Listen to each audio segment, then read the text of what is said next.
Okay. We call the regular business meeting for Turner Valley, June 17th, to order at 6:31. Confidential in-camera meeting, we had no items.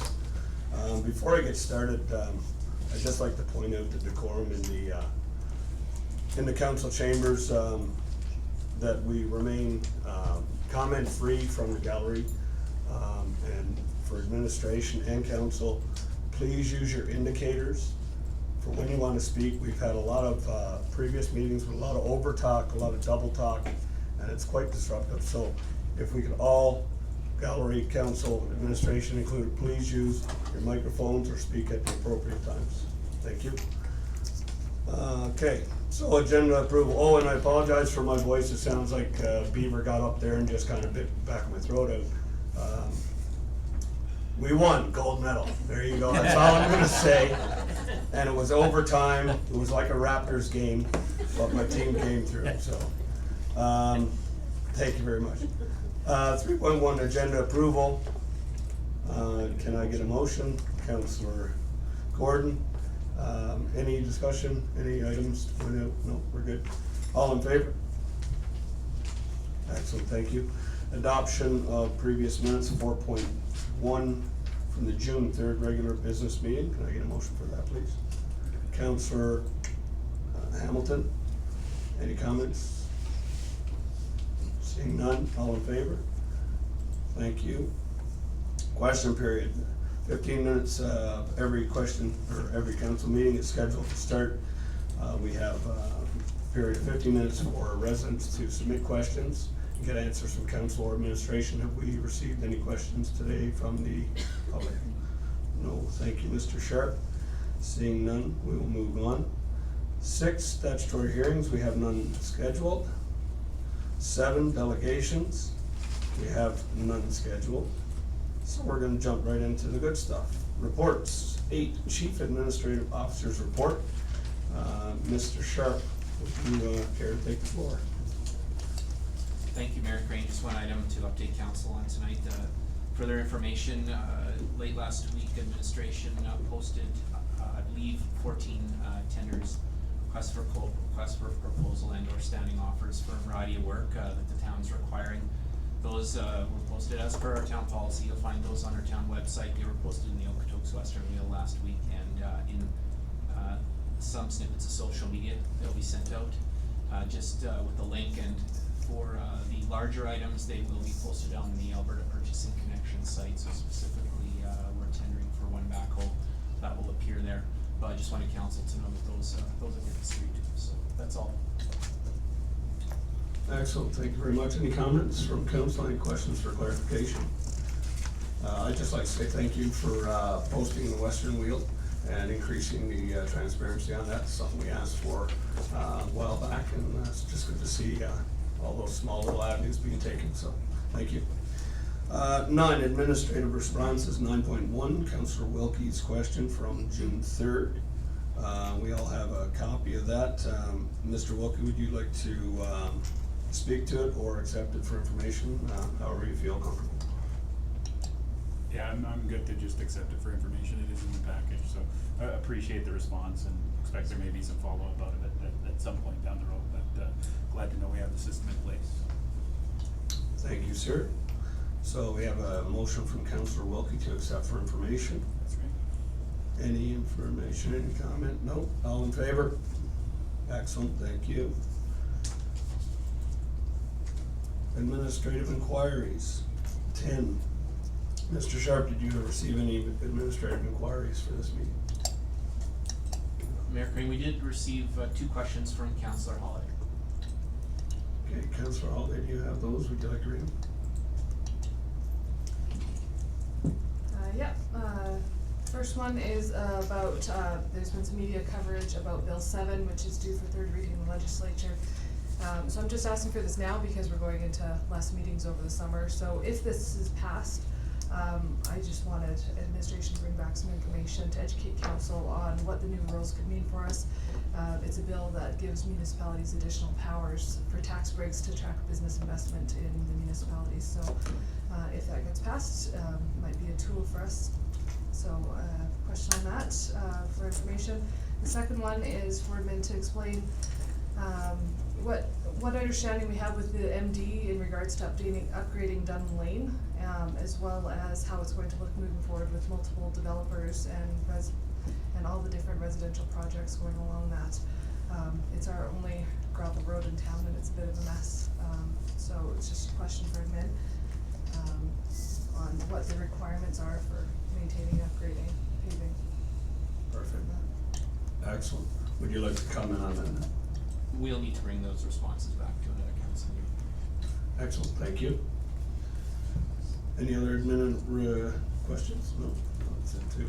Okay, moving on, 11, bylaws and policies. 11.1, 19-1091, local improvement levy bylaw for Windsor Avenue sewer main replacement phase 2. In front of you, you have an RFD. Mr. Sharpe, would you like to just give us a brief overview again, and then we'll move forward? Sure, thank you, Mayor. Before you is the same information you received a couple of weeks ago at council regarding the local improvement levy bylaw 19-1091 regarding phase 2 of the Windsor Avenue upgrades. First reading was given in June 3rd, and we're back tonight asking council for second and third reading. Excellent. Council, you have seen this before. We had a discussion on it last meeting. Any suggestions or questions? Mr. Rabb, Councillor Rabb. Yeah, I have a question for Mr. Sharpe. Just curious if anybody called or inquired about this bylaw, or was it all quiet? Through the chair to keep Mayor Councillor Sure. Rabb. No, there were no inquiries since 2 weeks ago. Thank you. All right, thank you. I'll get a motion. Councillor Holladay. Or, I will give you the motion, but I also had a question for clarity. But I will give a motion that council provides second reading to bylaw 19-1091 local improvement levy bylaw Windsor Avenue sewer main replacement phase 2. excellent, thank you. Now your question or clarification. So under communications, it says that upon third and final reading, it'll be posted to Civic Web, and then administration will send out a separate communication to residents with their tax notice. This year's tax notices have been sent out, so that means there's not going to be any notice given until next year.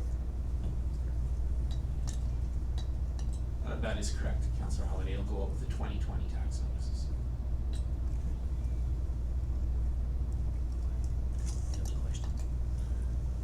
Councillor Gordon, question?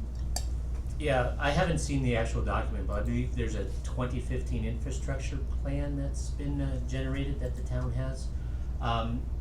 Any impact moving forward that could negatively impact this region as well, based on what we may see coming down the pipeline regarding some of the capital projects we have?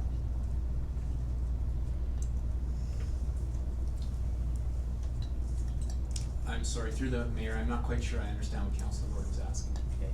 Yeah, does this speak directly to this bylaw? Well, I it would speaks actually to, clarify that. yeah, okay, let me clarify that. As far as improvement tax levies are concerned, if I were a taxpayer getting wind of this one, my next question is, where's the next one coming? And that would be my concern with capital projects. If there's gonna be a lot of that moving forward, I would like to have a little bit of heads up on that. So when we do come to capital projects and looking at the budget approval next year, whether or not we need to amend our tax rate so that we provide at least some kind of alleviate the situation for the majority. Mr. Sharpe. So the discussion about how to fund any capital projects is had during the capital budget process, whether it's through reserves, whether it's through grant funding or other mechanisms such as a local improvement levy. So those would be flagged up front when we're talking about the project themselves. This and the other examples where we've had a local improvement bylaw applied to residents who benefit from the capital item, have had plenty of notice as well too. So we're confident that the administration has given council and residents plenty of notice and the options for how to fund those. And in this case, council chose that route with close to 2 years' notice to those residents. Thank you. Excellent, thank you. Any other comments before I call the question? Seeing none, all in favor? Excellent, thank you. Can I get a third motion? Councillor Wilkie? Yeah, you have to read these ones.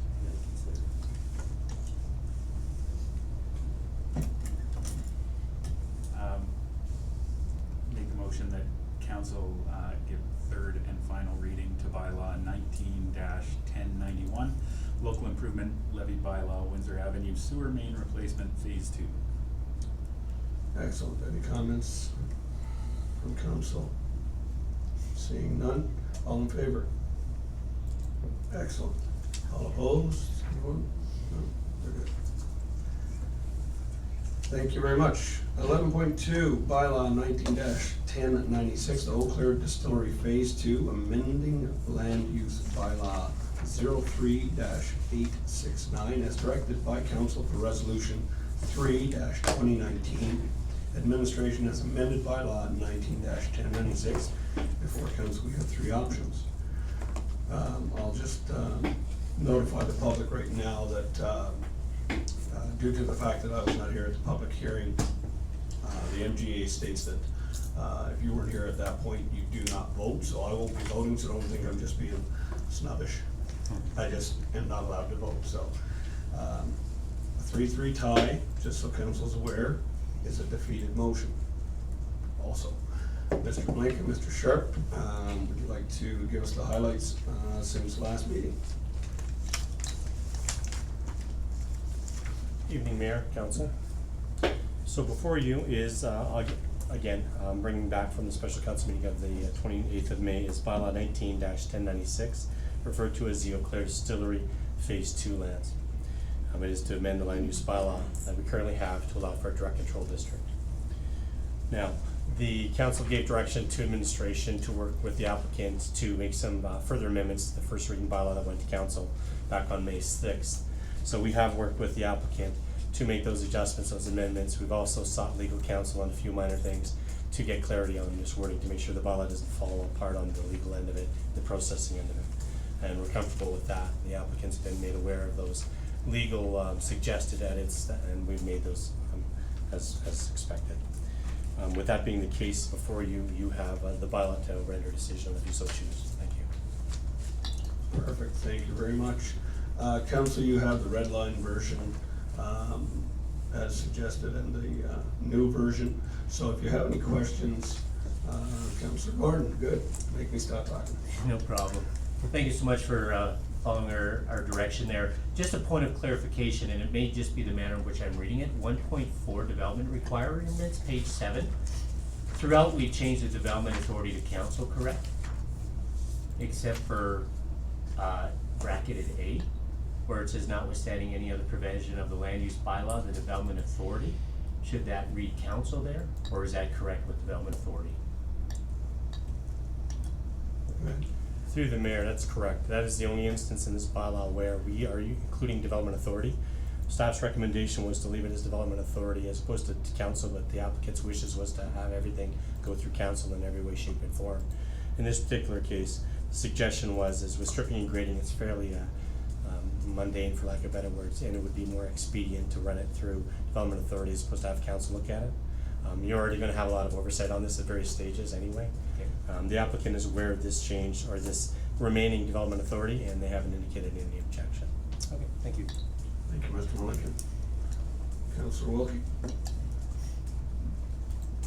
Thank you, Mr. Malika. I appreciate you bringing this back on short notice.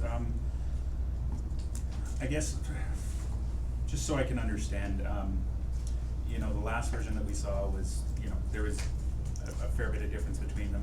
So we've come quite a bit towards the applicant's proposal, I think, initially here. It follows, from my reading, generally their intent. From your perspective, can you just help me understand what you view as the key risks to the town or key risks to council of proceeding down this path as opposed to your previous proposal, just so that I can understand, you know, what are trade-offs here, and if you can help characterize those for us, that would be helpful for me. Good question. Mr. Ligon? Through the mayor. So yeah, just for clarity, what you have before you, the amended bylaw is as per directed by council. What staff had presented at the May 28th special council meeting was an alternative option. That was to address any of the concerns that administration had based on circulation comments, both internally, externally, and from my role as the development officer / planner for the town. I guess the question being is what is not in this bylaw versus what is in the alternative option bylaw? Is that maybe what the question is? Yeah, just to clarify, I know this didn't get to where administration, you know, wanted to go with the original proposal. Understanding that this is the bylaw that's in front of us now, assuming that council approves this bylaw, what would you identify as the key risk to us that we should just be aware of going into that vote? I think the fundamental one that we touched on back on the 28th was the incompatibility of uses. So again, as I alluded to at the May 28th, we're talking about combining agricultural uses, which we have no district for, with commercial retail uses, which we have 2 districts for, with industrial uses, which we have 2 districts for. But in no situation do we have a district that allows for all those combinations or whatever that may be. So when we're dealing with a direct control district, we can mitigate some of that if the suggestion is not allow some of the development as a whole or in part. Is there ways of mitigating it? Now, option B was that mitigation that was available for council to say these uses can be on site, they can be incompatible, but how can we mitigate some of the activity through development cells is one example of trying to mitigate some of that possible incompatibility by determining where some of these uses should go that may be more appropriate and as far away from residential as possible.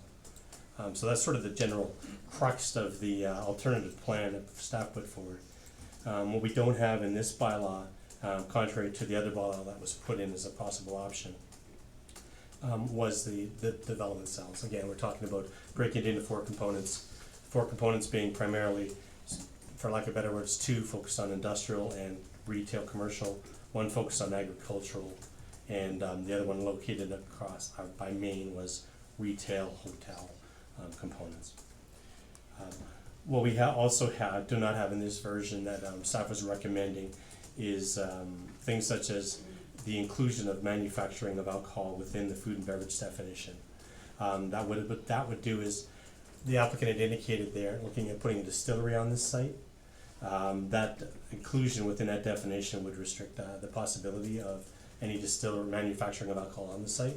That is not in this version of the bylaw. The version that was put forward by staff, it had indicated that one of the considerations during the development permit process would be consideration given to the downtown design guidelines that the town has in place. That is not in this version. Another requirement under the development requirements was erosion and sediment control plan. Another component was speaking about on-site and off-site upgrades that may be required as a result of this development. There's been a fair amount of talk with the applicant with regards to alleyway upgrades and design, as well as some infrastructure, including roads off of Main Street, Sunset, etc. Those aren't accounted for or accommodated in this version of the bylaw. Another component that was being suggested was a requirement for a construction management plan. This site I fully expect will be a multi-phase development similar to what you'd see for a subdivision of sorts, and as such typically a construction management plan is in place to help mitigate any impacts that happen on site when off site. In other words, one example is when you have big trucks coming and going, how do we keep all the dirt that comes in off the site, off the main street, off of the Sunset. It also provides a convenience for the residents as well as keeps costs down for the town, so we don't have to go in there to clean up. The overstraight sewage monitoring and reporting plan, that's something the town's going towards for industrial commercial development. That requirement was in the proposed draft of staff's recommendation. That's not in this version. And recognizing we have agricultural component here that is unlike urban reserve, which is deemed to be essentially temporary, although that may be 5, 10, 15 years temporary. We're actually, by allowing agricultural development on the site, accepting it as a permanent use. Therefore, there may be a need for a manure management plan, which one would expect in a situation like this. So how's the manure being handled in an urban environment? The version presented by staff provided for a little bit less requirements or stringent requirements for landscape requirements. Case in point, on the agricultural cell, we didn't have any requirement for the 10% landscaping. The version you have before you is 10% across the board on the entire site, so that actually potentially could work against the applicant, depending on how it's designed. The signage permit requirements. A signage permit is a development permit. So every time a development permit comes in, the way the bylaw draft before you is set up is it comes to development, or it comes to council. So every time there's a development permit for a sign, it will come to you for a decision as opposed to the development officer for a decision. So that's something to keep in mind. In the version that we presented, that was handed over to the development officer to handle, because a lot of the times that's a pretty straightforward exercise, doesn't need council's time or energy. Stripping and grading, actually no, my apologies, that is the one exception where development authority was appropriate, so I touched on that already, that it is, it doesn't need council's oversight. Location of loading areas, in the previous version, the suggestion was to sort of require loading areas to be taken away from sort of the frontage of the buildings and put to the sides of the rear. It's more of a visual thing. This version of the bylaw has that section removed entirely, so that is something you'll have to deal with at development permit stages council if that's what you choose to do. And then finally, the overall component about the, and I alluded to this on the 28th of May as well, is by having every decision rendered by council on the what reports are required, what sort of processes for signage exactly are needed. I suggest that'll probably be rather cumbersome for the applicant ultimately, and this is be an exercise for council recognizing we haven't exactly done a direct control bylaw of this nature in town. The ones we have done were residential and pretty innocuous. But in this case, what you'll find is every component that requires a development permit in a multi-phase development will be coming back to you in every way, shape, or form. In cases where we have studies or whatever that may be warranted by the review of the application, we'll have to broach that topic when we come to it. Typically, we ask for those studies up front as part of the application. We have them reviewed, peer reviewed, and then when we come forward for a decision, typically MPC in most cases, we can share the peer review as well as the recommendations. In this case, the way the format's set up, we're gonna have to look at alternative options on how to get those reports in that may be required. And overstrength is an example. Erosion sediment control, if council chooses to put those in on a DP application, we'll address that when we come to it. So hopefully we can still incorporate that. It may be a bit more cumbersome and timely for the processing application on a development permit, but these are the wishes of the applicant and how they want to structure this bylaw. And as such, council's direction as well. So hopefully that answers your questions. Thank you, appreciate it. Thank you so much. Councillor Waring. Good evening, Mr. Mulligan. In principle then, if this bylaw gets passed as it is, the applicant can't do anything on his site without coming to council for approval to do it, is that correct? Through the mayor, with the exception of the temporary tent that's on there now, that's gonna happen in between this process, yes. Thank you. Thank you. Councillor Rapp, are you good? I'm thinking, yes. Councillor Hamilton. I've got one question just for clarification, 1.1.5. Development upon the development area shall be in accordance with all plan specifications submitted pursuant to this bylaw and all licenses, permits, and approvals pertaining to the development area. That to me is confusing because we received different information at our last meeting. So would the assumption be that all appendices that were received at the last meeting that didn't get second reading, are those not included in this bylaw? Just because the cells were in the last presentation package, I just wanna, I don't have a clear division on what plans or specifications are applicable to this bylaw.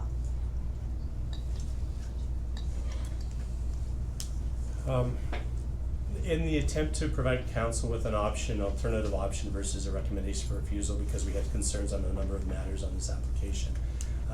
Administration worked on a Plan B. That Plan B mimicked very closely what we'd worked with the applicant for the first 4 months on, so it wasn't a complete out of the blue thing, it was something we'd been working on. So if the option B provided on May 28th provides any confusion for council, my apologies.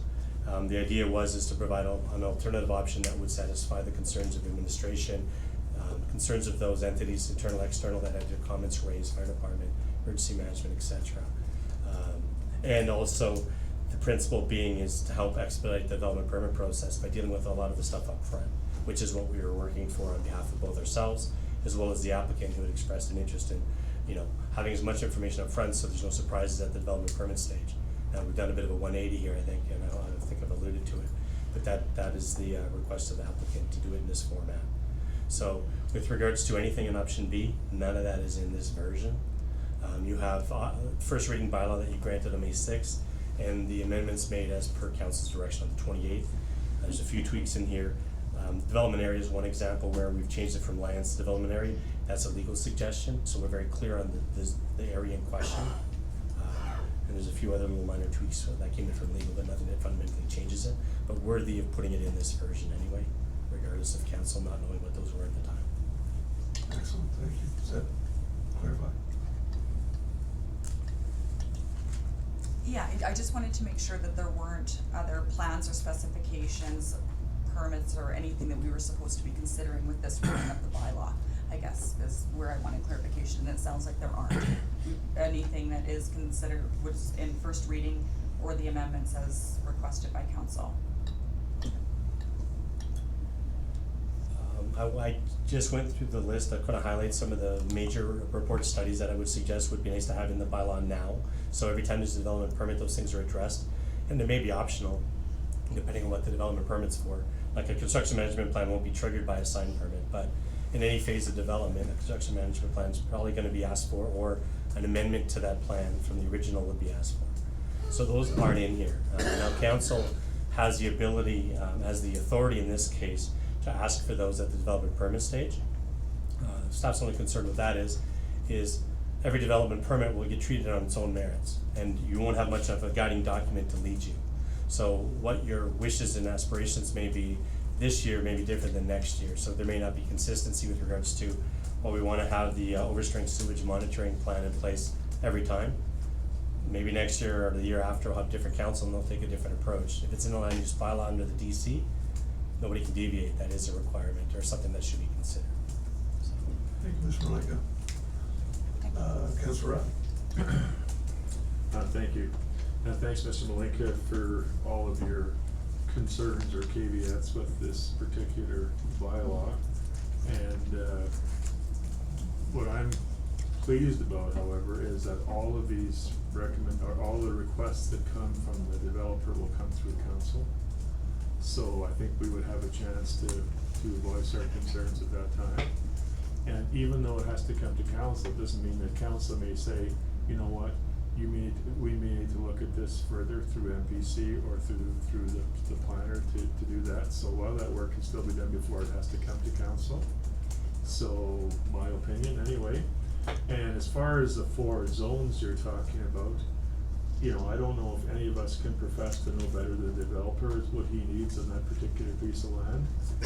There are some concerns, I totally understand that, but I think that we're dealing with a person who's been in the community for 6 years, and I have every confidence that it'll work out in the town's best interest and in the best interest of the developer. Thank you for that comment, Mr. Councillor. Perhaps, sorry. Oh, Mr. I'm thinking it might be a good opportunity to provide some more clarity for council's benefit. Just so it's understood is while the council's the development authority, when an applicant submits an application, let's use the main building for example, if they come in with a development permit for the main building, that application will come to myself as the development officer. We'll go through the checklist that's in the land use bylaw or that's applicable here within that range, and we won't maybe have as many options. So I'll have to use some discretion on this. The applicant may choose to take it to council in terms of other discretion if they think that we're overreaching. Now, when that application comes in, I'll be bringing a recommendation forward based on circulation of the application, internal, external, so we'll revisit that all over again based on whatever the actual design is. MPC won't get an opportunity to look at this, development officer won't get an opportunity to make a decision on this. This is all council. You may defer to MPC for comments or something, or you may defer back to staff to get peer review done on reports perhaps, as we try to go through this exercise, and I haven't been through it in this format before, so we'll have to figure this as we go. But ultimately, the decision rests with you guys on every level. And that we can't delegate down to MPC, you can't delegate to the development officer. Under the way the land use bylaw is written, it's all council.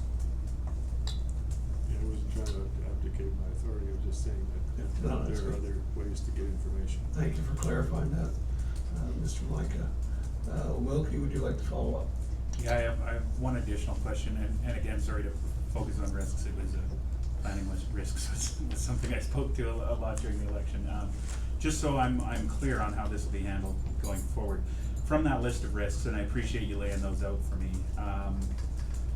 my reading of those is that none of those are risks that can't be mitigated through diligence at council and recommendations brought by yourself as we're looking at development permits down the road.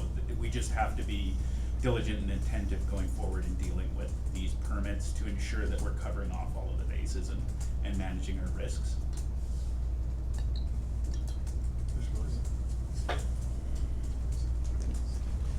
In terms of the risk, I can only speak as much as I can as a planning professional. In terms of the fire risk, the fire department's clearly indicated their concerns in their submission, and it's in your package that went on the May 28th.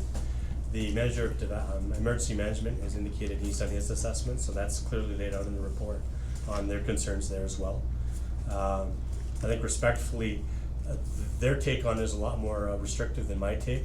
I would suggest that there's opportunities to mitigate some of that incompatibility through different options. Setbacks, development cells can help do that. When it comes to some of the industrial uses, I would suggest they are somewhat problematic in considering the proximity to residential, and the fire department and the emergency assessments provided their synopsis on why that is and what it could mean.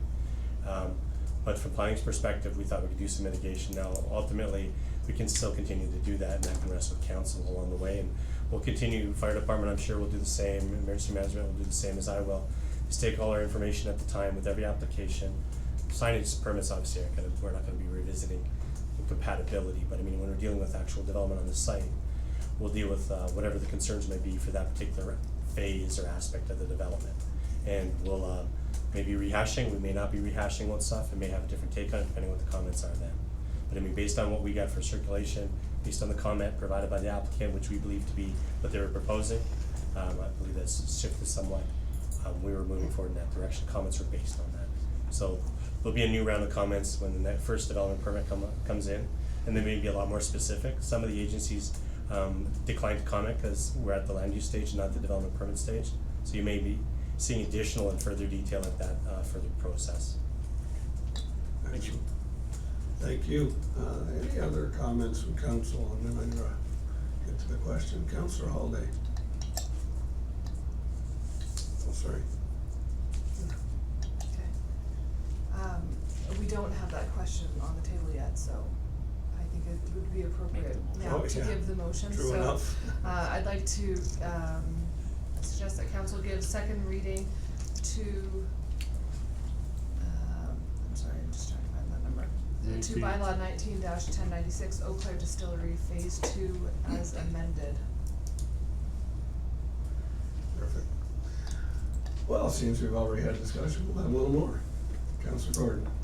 Yeah, when I read through 1.4 and the 8 different steps here for development requirements in view of how the MGA is written, section 17, the different part 17 about planning and development, and how it all has to work together with the different plans that are already statutory, I believe this is an excellent bylaw.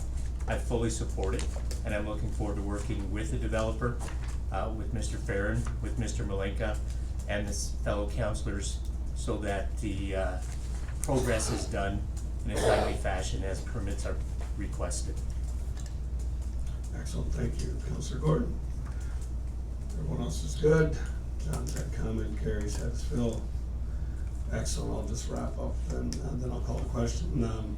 Thank you very much, Mr. Blanca, for working with the applicant under council direction and bringing this back to us in a red line format so that we could all have it.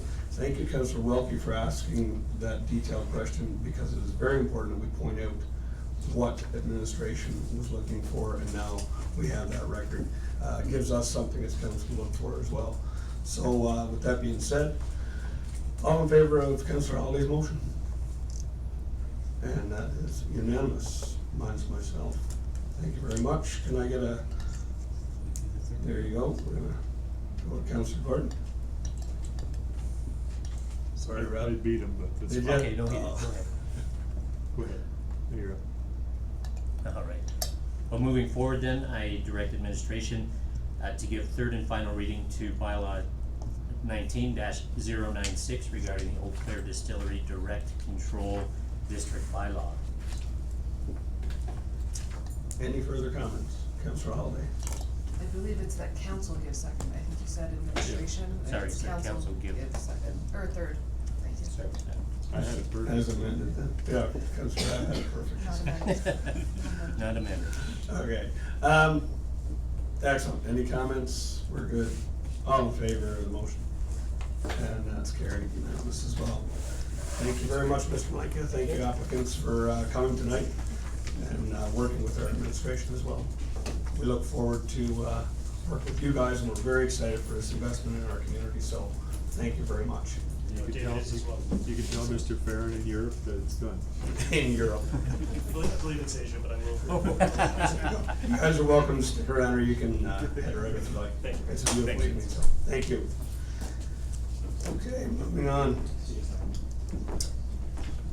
Old business, 12.1. This is one additional asset management funding. Let me just fire this up. Actually, Councillor Holladay, sorry, Mr. Sharpe, would you lead us through this, and then we'll let Councillor Holladay read off. Sure, thank you, Mayor Crane. This decision, or request for decision before you is reflective of Councillor Holladay's notice of motion made a couple of weeks ago, that we consider additional funding to expedite the development of the town's asset management system. One of the Turner Valley Council's strategic priorities between 2018 to 2021 is optimized service delivery. Key result flowing from these strategic priorities is the development of a comprehensive asset management plan that will ensure adequate funding and long-term sustainability of the town's infrastructure. In an effort to expedite the process, an estimated $50,000 is required to ensure the successful development and implementation of this asset management system, for which $30,000 will be used for specialized third-party contractor support, and $20,000 will be used for temporary wages to assist with the collecting of data, information, and condition assessments for all assets in the town's possession. We're looking for council to approve we're looking for council to approve option 1 and direct administration to transfer $50,000 from operating reserves to support the development of the asset management plan. Thank you very much. Councillor Holladay, would you like to make a motion and then speak to that motion, please?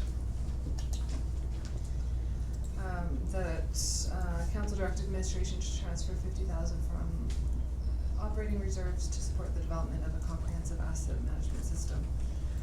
The one thing that, just if I can speak to it Okay, first, no, for I sure. would like to ask is, the purpose of this was to get this fast tracked, but I don't see in the RFD how much faster or what the difference it will be versus plugging away at it on our own. If you could speak to timelines, that would be great. Sure. So generally speaking, an asset management plan will take 2 to 3 years to complete. When you talk about everything from the policy governance to the data collection and condition assessment. We're hopeful that with the use of this money, we'll have enough information during the capital budget deliberations come early October to inform council for better decision making. What percentage of this that can be completed by then, I'm not sure. We're hopeful about 75% of the asset management plan, with the remainder to be completed started in the months to follow, with a goal of June of next year to have a complete asset management plan done. So that sounds like a substantial advancement in the timeline. Councillor Ware? Me? Yeah, Thank you. sorry. I came across, oh, sorry, can't hear me. I came across this report, which is Town of Turner Valley 2015 Infrastructure Management Plan dated February the 18th, 2016, which is unbelievably full of every pipe, bend, sewer, water, all the infrastructure in the town. So I'm assuming that this is going to be a very significant part of this plan. And then I also believe, or I thought I believed, that prior to Andy leaving, that he and Craig had already done the list of equipment and got all that done. So I'm just wondering why we have to spend $50,000. Sorry. Thank you, that's a good concern. And I imagine they wouldn't spend it all, they didn't need to, but that's okay. No need to respond. Councillor Rapp? Yeah, Mr. Sharpe, Ms. Middleton, I believe, and Craig are working with other municipalities with respect to asset management. If we waited for that process, it would be a lot slower, correct? That is correct. We're still gonna honor the cohort that we're part of. I believe it's 12 other municipalities. Yes. And then in parallel, do the data collection condition assessments that will be done there, so that we can still honor that, but expedite the parts that we're in complete control of. So the answer, Councillor Rapp, is yes, it will speed things. Before you get off there, Mr. Sharpe, actually, if you could answer Councillor Waring's question about spending, just to clarify what you would do with that $50,000.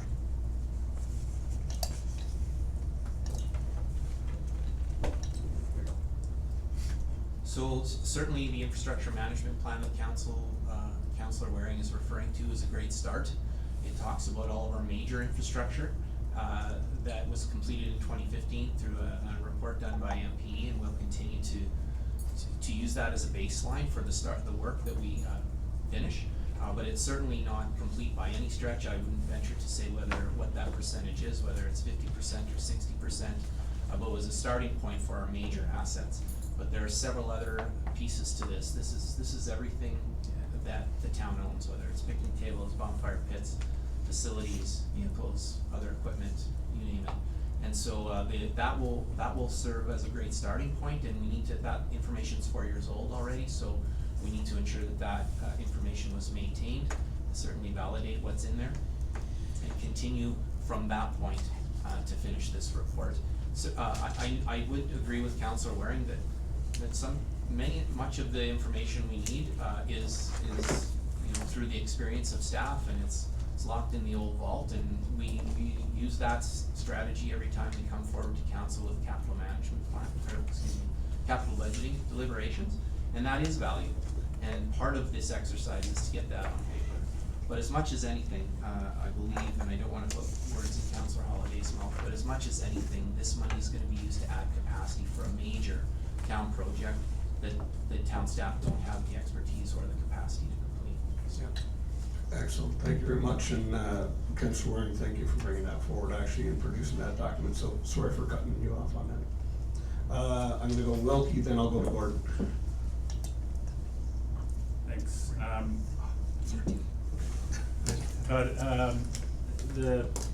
So two questions, I guess. I'll try to get two in on one round. But number one is the timing of the implementation. So you mentioned being able to use this to help guide our capital discussions heading into October. In my mind, that is an absolutely critical timeline, because from my perspective, if we don't have that 75% answer by October, why don't we just spend another year working away on it, I guess, right? I view this as an absolutely critical project. I do believe in what these are.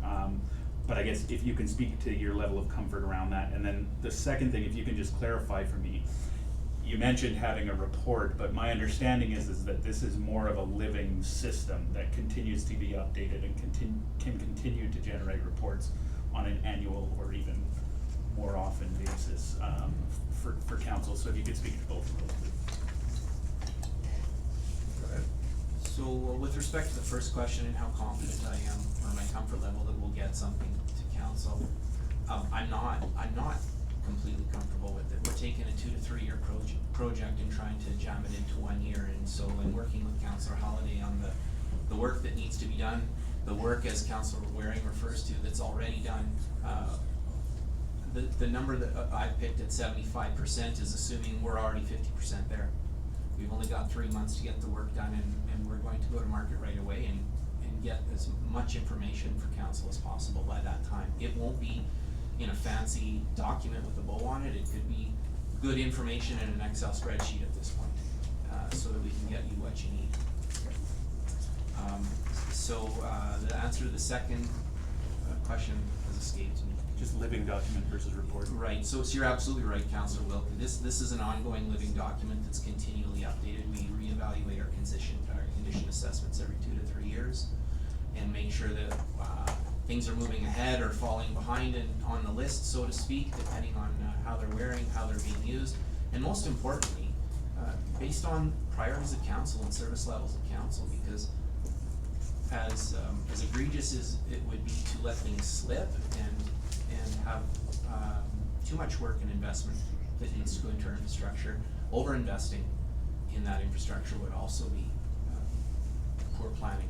So it's a living document. We're continually maintaining it. As we bring on new assets, they go into that report, if you will, and we continue to maintain it.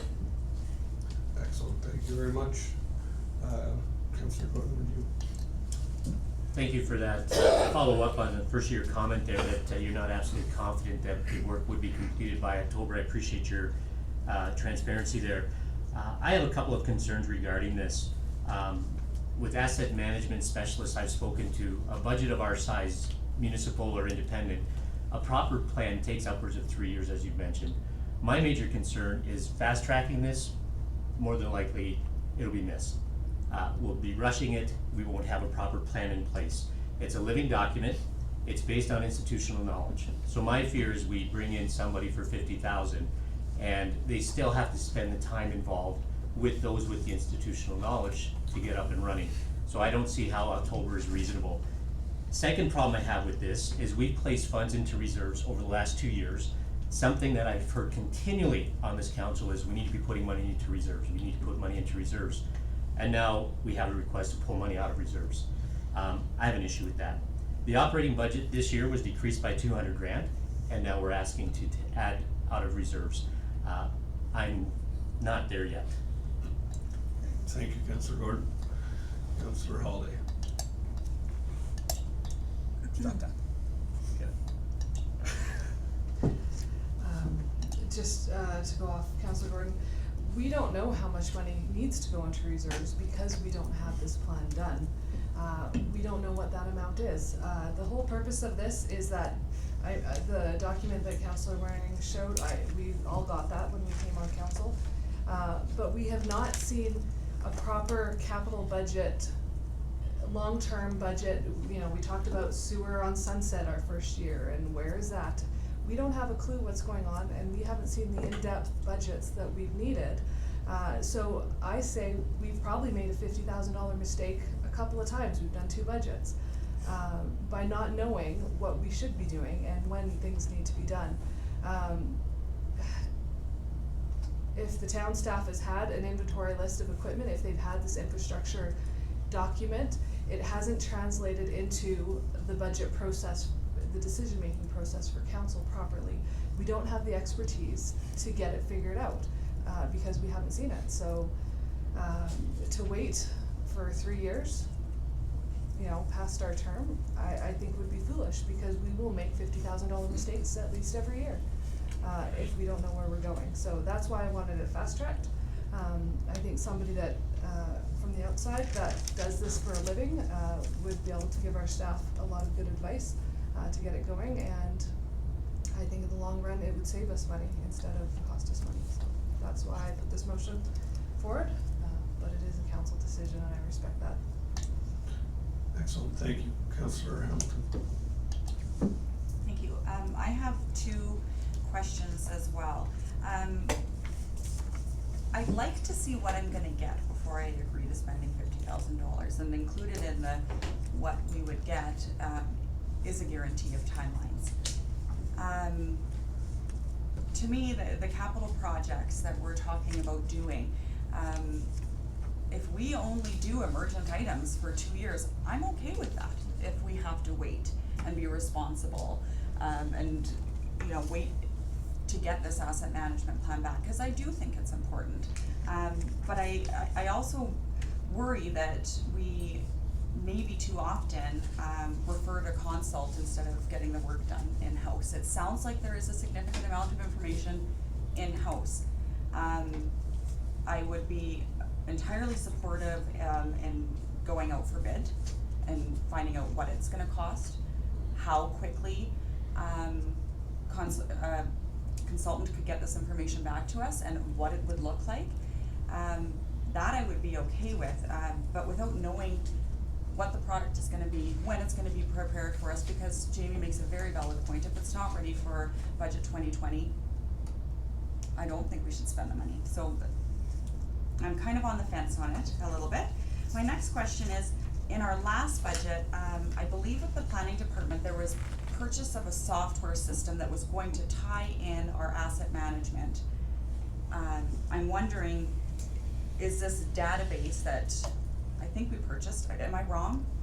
Did this, I'm thinking back to budget and I might not be remembering exactly correctly, but I believe there was a software upgrade or software that we did purchase that would store and track all of this information that would help us in developing an asset management plan. So just a little clarification on that. Yeah, go ahead, Mr. Todd. So through the Mayor, Councillor Hamilton, the software you're talking about is called Citywide, and it's an asset management software that we have already. The money that we're looking for, but it's just a tracking software. It's only as good as the information that's inputted into it. It's only as good as the information that's collected, the condition assessments, and the maintenance that we put into it. So we are looking at the specialized contractor that we're looking at is those folks that design and operate Citywide. They do this work regularly for several municipalities, and so it makes sense that we continue the work that we have with them. But it's just a software. It makes the updating, it makes the tabulating, it makes the the preventative maintenance easier, it makes the reports come out easier. But really the crux of this is the data gathering and collection and the synthesizing of all the information to get that starting point report that we need to move forward, which becomes a living document that Councillor Wilkie talks about. Thank you. Excellent. Just again, recognizing the quorum, I can hear people whisper from here, so if you text each other, that'd be great. Fine. So that's good. Did that answer both your questions, Hamilton? Sorry, John, I'll come to you. It did. I'm just remembering back to budget time, and I think that at budget time when we approved the purchase of Citywide, we did so on the basis that it would be utilized for asset management. So I just think it's valid that we bring this up, that this was one of the tools that we were bringing in-house to help with the asset management plan. I just wanna make sure we're not doubling up. Excellent. Councillor Waring, now I have you. Thank you. There you go. Firstly, I'd just like to 100% support asset management plans. I am not against them. I think we should have had one long ago, but we didn't. The town started in 1930, February, it was incorporated. And I think we're doing pretty damn well. If you've all got a copy of this, I hope you've read it, because if you've read it, it actually says how good the infrastructure of this town is. And from talking to MPE engineers who regularly measure the sewer pipes and water pipes and all these other good things, I'm worried that we're going to spend money to panic ourselves to get something done too quickly and possibly not done properly. So I caution speed on these things. There's no shortcut to doing it properly. And I don't believe whatever money we spend will be in any better position in October to make decisions on next year's capital budget than we would be without spending the money. I like what Councillor Gordon said about if it takes a year and a half, let it take that long and let's do it properly. And then it's a living document, it's a basis for moving forward. So personally, I'm not in favour at this time of spending that particular amount of money. I'm in favour of supporting administration to move ahead with this, and if there are small things they can do for a little bit of money, we can consider it. But $50,000 at this time, in my opinion, is too much to spend. Thank you for your honesty. Councillor Wilkie, or Sorry. he got you. He hasn't. Okay, yet. Councillor Go ahead. While I totally understand Deputy Mayor Holladay's comments about asset management, and I think we all agree in this table that that's really important. That said, I'm not sure I wanna spend $50,000. It seems we have a couple of balls in the air. We got a software program that's supposedly supposed to do this, with some misgivings, of course, cause it's not information adequately. We also have Miss Middleton and company working with other municipalities, and the report she gave us some time ago was that it's gonna take a while to get to first base on that one, or second base anyway. But I just don't know, like, I'm not prepared to spend $50,000. I mean, we work hard to try and save money in our community. Maybe if we're gonna spend $50,000, I might have better ideas how to spend it, as opposed to spending it on asset management with no disrespect to asset management. So I'm really torn. I usually can make a decision, but this one's a tough one for me. And I'm just not there yet either, as what Councillor Gordon would say, I'm not there yet. Thank you, Councillor Rapp. Now, no, you did yours, Councillor Holladay, and then I'll go Wilkie.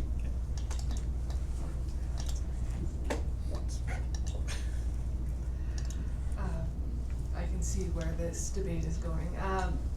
Putting in perspective, our last budget is $30,000 for an entrance sign and $75,000 for Christmas lights. Things like that, that we've been, frittering away our time and money on in some respects. Yes, council as a whole did vote for those things, some of those things. Not the Christmas lights. Not the Christmas lights, yes, that's for sure. But $50,000 to know exactly what we should be doing now instead of waiting for 3 years. That was key, but what Councillor Hamilton said, that if we just hold off on anything major or any more Christmas lights or town signs, until we have a proper system in place so that we know that we're spending it on the top priorities and not extra things, that's key. So if council's good with waiting a few years, then I expect council to be serious about that when it comes to capital budget and the things that we are approving the next couple of years while we wait for the system to be into place. So that's my Councillor Wilkie. For me, this it comes back to timing, and I can't get comfortable. I don't hear the level of comfort in Mr. Sharpe's voice that I'd hope to hear, that we're gonna have the product that we want come October, and I struggle with, if we spend that money and October comes around and we're at 40% instead of 75%, I'm not a happy camper at that point in time, right? So can you maybe help characterize for me, if we're to leave this with administration, and I'm not expecting us to get to that spot this year, but if we look forward to 2020, can you characterize the amount of work that can get done over that next year, looking towards that next budget on our own as administration to populate that budget? Can you look at us and tell us that come 2020, we're gonna have not 100% document, but a workable system that will help guide our capital budget at that point, and that will help me make the decision, I think. prepared to give you that assessment tonight. I need to go back and talk to staff and find out where that would take us. If I could, while I have the mic though, I wanna point out a few things if I could. The added expertise and capacity is necessary. Towns our size don't have that, so that's why we're working in a cohort. That's why we're looking for specialized contractors to help us with that. We can put the boots on the ground and go around and train staff to find the assets that we have and do the condition assessment, but that takes time over and above the levels that we're staffed to do our day-to-day responsibilities. So while we might find a little bit of rainy day work or something like that, so to speak, to get some of this done, these types of things are typically done over and above what we're already staffed to do. Secondly, you haven't been getting garbage information every fall when you do your capital budget. You've been getting good information that we have, probably as good information as any municipal administration is able to provide their council. The vast majority of municipalities in Canada are up against this infrastructure deficit that we're talking about here. And just because it's not written in a report doesn't mean it's not good information from experienced municipal staff who know where things are at and the things that need to be done. The discussion around priorities is done by councils. But we bring forward a variety of capital items like Christmas lights, like hockey nets, like backhoes, and on, because all the while we're trying to make good pragmatic decisions on where to spend our money, we still need to be a quality place to live and work. And so I'm as pragmatic as anybody when it comes to spending our money in realistic ways on things that need to be done now. But just because council chooses to make some decisions on a couple other things like Christmas lights, and I'll continue with that example, doesn't mean those are bad decisions. The city of Calgary is still building community centers when they're trying to find continual cutbacks to fix problems. So don't sell yourself short on that. The answer to Councillor Wilkie's question is we would continue on, and we would nudge the file forward as we get time to be able to do it. And I've already indicated that without any support, we're probably, depending on what we run into, we're between 2 to 3 years to get this work done. The extra money that Councillor Holladay is asking for support on, it is simply to expedite the process. Will we have good information for you in October when the decisions are made? We'll have better information for you than we have now, to add to the good information you had already, but it won't be complete. Thank you. I'm gonna weigh in here, if that's okay. Rab, I'll give you a call and then I'm gonna weigh in. And me too. And you too. Okay, Rab first, then Hamilton, then me. Okay, I'm still confused about not confused, I'm still not clear how I'm gonna vote on this one, is for or not. I understand asset management, but I think the examples we gave, like the town sign, if we had an asset management plan, it wouldn't help us make a decision on that, and whether it's a good decision or bad. I certainly heard a couple nights ago that it wasn't so good, but that's one person's opinion, and I'm okay with that. But the Christmas lights, I mean, whether you have an asset management plan or not, that's not gonna help you make a decision on Christmas lights. The backhoe, yes, that would be one that would be a big advantage to have an asset management plan to see what shape it is, but you did sell us and tell that this thing is needed work, so you convinced us, you put a good argument together and got support for the backhoe. But the examples we gave, Christmas lights, town signs, you can have all the asset management plans you need. And I think we go back to what Councillor Waring said, I think we can be pretty proud of the groups that preceded us in council, because our infrastructure is in pretty good shape. And the one we heard that was near collapse, it seems to be running pretty well for the last 2 years, so maybe it's not quite a collapse stage yet. This is the one that's on, just off the main drag, so, anyway, That's all. I'm not there, I'm going back to Councillor Gordon said, I'm not there yet. Councillor Hamilton. I really agree with Councillor Wilkie here that timeline is key. Maybe is there an option to put an amendment on the motion that if we would get, 60% back or a substantial amount of this plan back for capital budget, because if it can't be available to us in October, I don't see a point in spending the money. I agree with you that it's important. We all know the value of asset management and that we need to get on it and get working on it, but if the information is not gonna be available in October, which is 3 months, so we're talking about a plan that takes 2 to 3 years being done substantially in 3 months. if that's possible, okay, but I'd like to maybe amend the motion that whoever we go to bid on knows that there's a deadline here and we want it for a capital budget. Okay. Okay, I'm gonna let you go, then I'm gonna weigh in. I very seldom get a chance to speak, so I'm quite happy. It's your third time. That's right, this is third time. The thing with, I'm talking about capital budgets, look at it in two ways: water, sewer, stormwater, these type of things are all covered by MSI grants. We know we've got MSI grants coming up for the next couple of years, and then the new system's gonna kick in. We don't have to put 100% of the money that we need to make everything new in the bank. We only need to put a certain amount of money every year, and this is the number we're looking at, which would be a reasonable average for spending over time to keep everything running pretty well.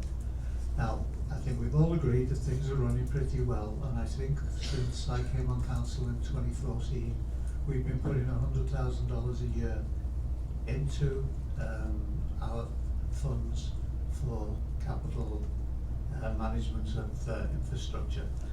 Now, okay, we don't know what the buildings are like, we don't know what the park benches are like, but do I care? To be honest, I don't care what the park benches are like or the picnic tables. I'm concerned about buildings, but since 2014, I don't think we've had anything significant come up with any of the buildings either. So, I'm good with the asset management plan. I'm good with doing it properly. I'm good with having a number that we can work with for future budgets and future councils. But I don't see the need to rush it. If it costs 50,000, it costs 50,000. If you're gonna spend it, don't put an October deadline on it, because you're wasting your money. Think more realistically, maybe for the 2020 budget, being in a better position. Put your 100,000 away this year, and let this thing take its course and be done properly. Thank you. Actually, with that being said, that's a perfect segue with that last statement. You're gonna spend the 50,000, you're gonna spend the 50,000. The motion is to help expedite the development of the asset management plan, which we identified as a council. That's taken into account that I totally get what everyone's saying here. And I like the fact that we're kind of divided, and that's increasing debate here, which is fantastic. But to quote directly from our strategic plan, under be a destination community, optimizing service delivery and fiscal responsibility, develop a comprehensive asset management strategy to ensure adequate funding and long-term sustainability to the town's infrastructure. The MPE document, which was completed in 2016, is a fantastic document, really speaks highly of our infrastructure. There's other things that we need to look at. Councillor Rabb's comment, which has totally just jumped out of my head. Tobacco? No, it was actually regarding infrastructure as well. Oh well. Anyway, this motion is about investing in the long-term, there it is. The long-term sustainability of this community was based on previous council's ability to invest in the infrastructure, and that is why Turner Valley is sitting in a very, very good position infrastructurally compared to other like-sized communities. I said it before to this council that one of the things, with 2 years left, one of the things we have to look at is we have to look down in the ground to the things that the public does not see. We have to invest and maintain that same level of dedication for the next generations, that they're not getting left with a great big bag of marbles and holes everywhere. We really have a great setup right now. And like I say, that MPE document speaks to it. What we need to do, in my opinion, is we need to get that properly documented, anchored down, so that the next generation of councils see exactly what has happened. There's a record of it, because right now we're going off of the institutional memory. Well, institutional memory changes. We need that solid document. If this 50,000 expedites the process and we only end up with 40% in October, I would rather have 40% factual information than not so good, maybe we'll wait till next year. If we do not make decisions now, we will wait, and we will wait, and our term is done, and the next council's left holding the bag of marbles. So there's sometimes you have to just say, we know, because we made this plan strategically, that asset management is one of our key priorities. If we're gonna invest into our own document, then we look at this and we say, is there a valid reason for this? 100%. We know we're gonna go down this road. Why would we delay it? Administration isn't gonna waste the $50,000, not by a stretch. They're gonna save every penny because they know that we're all a bunch of misers up here looking at every penny to save. So they're gonna take that 50, they're only gonna use what they need to, when they need to.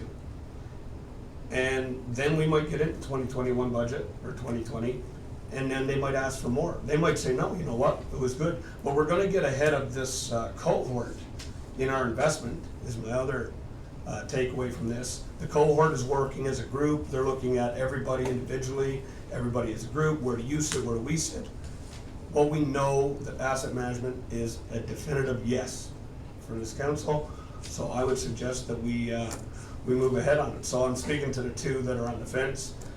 The other three, I totally respect your caution, and we weren't elected to make easy decisions, so I think this is a great one for us to throw to a question. And if we bring it back at the next council meeting and beat it up again, that's fine, but we have a motion, I think we should vote on it. So, I'm gonna let each councillor speak only once more, and then we're gonna move on. So, Wilkie, here you go. Again, I would just ask us to consider an amendment to Councillor Hamilton's,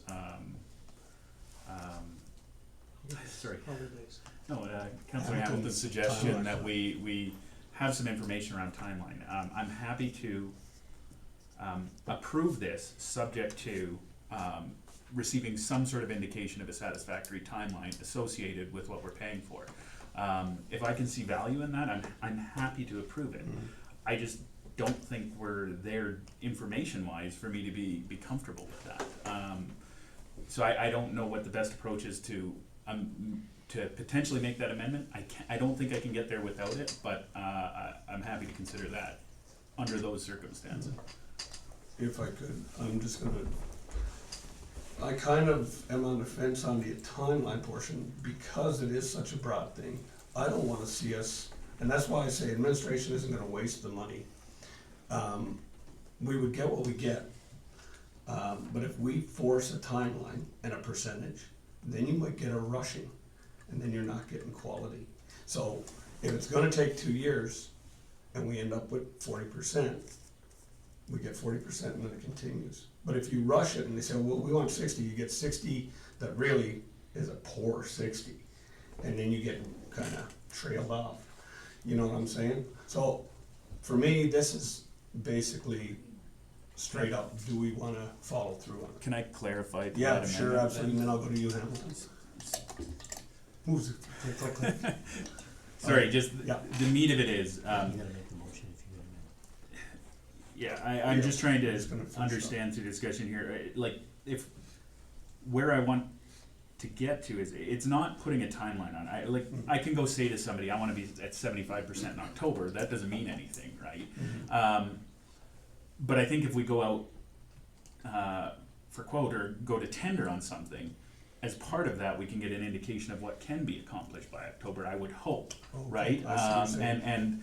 And at that point, I can make an assessment, I think, on what I'm actually getting come October. Because if we don't have something meaningful by October, this can be considered as part of our operating budget discussions for next year. To me, there's no difference between discussing it now as a one-off and discussing it in our budget discussions later in the year for 2020, right? So I would make an amendment that, we direct administration to start the tender process and bring indications of timelines back to council for further consideration. And I'd like to see us consider that amendment if anybody has any better language around That it. makes sense. Councillor Hamilton and Councillor Holladay, or would you like, okay, we'll go over to Todd. Who's going here? If I could, just before we get too far down that path, we can't take anything to tender unless we have an approved budget for it, first of all. Secondly, we wouldn't use the tender process to determine timelines, we would dictate the timelines. And an old facility manager colleague of mine used to say, you can have fast, cheap, and good, or excellence. You can have any two of those three, but you can't have all three at the same time. So we wouldn't use the tender I mean, we can have fast and we can have quality, but it would cost money to do that. So using the tender process to try to get an expectation of timelines shouldn't be part of the motion. If council would like us to go back and try to get a more firm idea of how much we can get done with that money by October, if that's the date we're hearing, then we could do that at the risk of eating into time that is already so valuable and precious through the process. But we're happy to go back and do that. We can bring that back for the next council meeting. Which is Councillor Hamilton. There we go. I'm not stressing timeline to say get it back by October or else. October was presented by administration as a possibility of when information will be coming back. My point on timeline is if we go to a consultant and a consultant says that it's gonna take a year and a half or 2 years to get this done, administration has also told us a 2-year timeline. Why spend the $50,000 if the timelines are very similar? That's what my point on timeline is. So sometimes I feel as a councillor that we have decisions put in front of us for $50,000 to go do an asset management plan. I agree that $50,000 is a reasonable amount of money to pay for an asset management plan. But I also feel that I don't have all of the information that I would like to have to make this decision, and the one piece that is missing is timeline. So that's where I'm coming from. It's not that I don't support this motion, it's not that I don't support asset management or I don't support the $50,000 to do an asset management plan. I would just like some clarity on timeline, because if it's 2 years for a consultant to bring the information back, that's also the same time that administration has said that they would take to do the similar project. So that's why I wanted clarification on it. Excellent. Councillor Rod.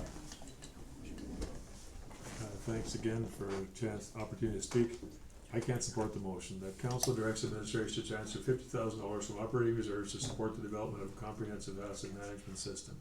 No timelines in there, et cetera, et cetera. That's just like giving $50,000 away for me, and I'm not suggesting that would be wasted. I'm just saying that if it's gonna take a long time to do it anyway, we already have Ms. Middleton working with a cohort to work on asset management. I'm thinking there's gotta be unemployed engineers kicking around that could do a superficial job by October. Wouldn't be complete, but it would be a lot less than $50,000, I think. And there's other options here than spending $50,000 in asset management, even though it is extremely important to Deputy Mayor Holladay and everybody else. Okay, last one, Councillor Holladay, Deputy Mayor Holladay. Just taking from what I'm hearing, perhaps this is something that we should defer to our 2020 operating budget, and to get more information. I'd be okay with deferring it more, because I still think that there is a need for outside expertise. If we've had an infrastructure management plan since 2015 and we've not seen any of that translate into capital budget information, it means that the team that we have doesn't know how to translate that into our proper budget discussions, because we've not seen it carried over yet. So I think there needs to be outside expertise. We're going to have to go to a consultant for it. If people aren't comfortable with the timelines, I'm okay to extend them, but it has to get done, and 3 years is way too long to wait. But I'm okay, it doesn't have to be 3 months. If it's an extra 6 months or a year, I'd be willing to do that rather than risk a complete defeat on this. I'll meet in the middle. So do you want to make that So I will amend it to be brought back as part of the 2020 operating budget.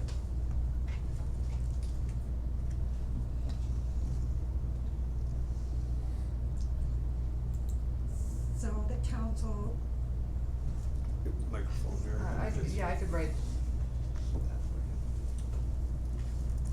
I wouldn't say it's Indy. Just defer, just defer.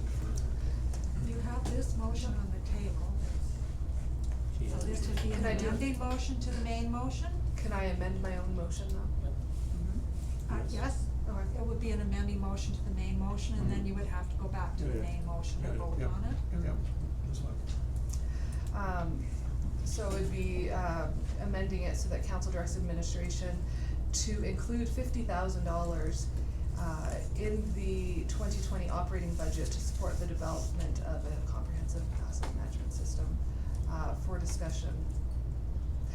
Actually, yeah, no, it Don't should be need to direct mention the administration amount. to include $50,000 for discussion in the 2020 operating budget. Period, so now we're gonna vote just on that amended motion. Everyone clear on that? We can't speak to the amended motion. Nope, just what you just heard, do you agree or disagree, all in favor? That is carried. Okay, Mr. Yep, All against? all against? Excellent. Go ahead. Just 1 second, Mayor Crane, I believe we had 2 councillors that didn't vote in Yep. favor. 1 and 2. So were those opposed votes? Yep, I just did that. Sorry.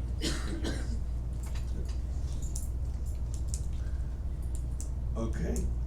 Okay, so now we're gonna go back to the main motion, which is actually now it's the amended motion, The amended motion. so that's it. Plain and simple.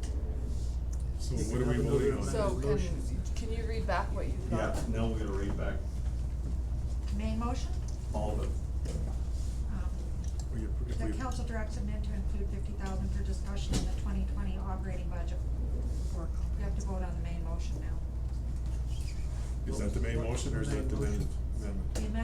The amending motion to the main motion you voted upon, that directs admin to include $50,000 Right. for discussion in the 2020 operating budget. It was carried. Right, so now we're just voting on the original motion made by But Councillor Deputy the Mayor original Holladay. motion still says direct administration transfer $50,000, I can't vote in favor of that. Exactly. That is So the main that's how you motion. need to vote. You vote for or against it. Yep, so to the main motion, How come we didn't get to discuss the other motion? the amendment, Yeah, you didn't want to. I did, I asked to speak to it, and you said I couldn't. That's why I voted Well, against. it's passed anyway. I thought you looked at me and said, we can't speak to it. No. So, okay, I apologize for that again. Okay, the main motion is going up for question. Councillor Rapp. Now I am confused, Yep. because if we support this main motion, that means 50,000 is transferred directly. So, we now have voted for the amendment, but not for the main motion, so we can vote against the amendment, we can vote against the main motion, correct? Because we're basically deferring. Okay, thank you. Exactly. Clear, it's clear as mud. Is everyone clear? Go ahead, Wilkie. I'm the new guy, so did we vote to amend the main motion? And now we are voting on the amended main motion, which is to bring it back for discussion See, in the I'm- operating I'm budget. confused in that. We already So- voted on that. No, we voted to amend the main motion, right? Mhm. So now we are voting on that amended main motion. Here's Is what that we're gonna correct? do. We're gonna ask Heather to No, read us okay. exactly what I'm we not are clear gonna what we're vote voting on, on. yes or no. The main motion was Microphone, on the please. table, and then Councillor Holladay put forward an amending motion, which you voted upon, and it was carried. Now you have to go back to the main motion and vote on it and either defeat it or carry it, The main motion as written. as written, because it's on the floor. Okay.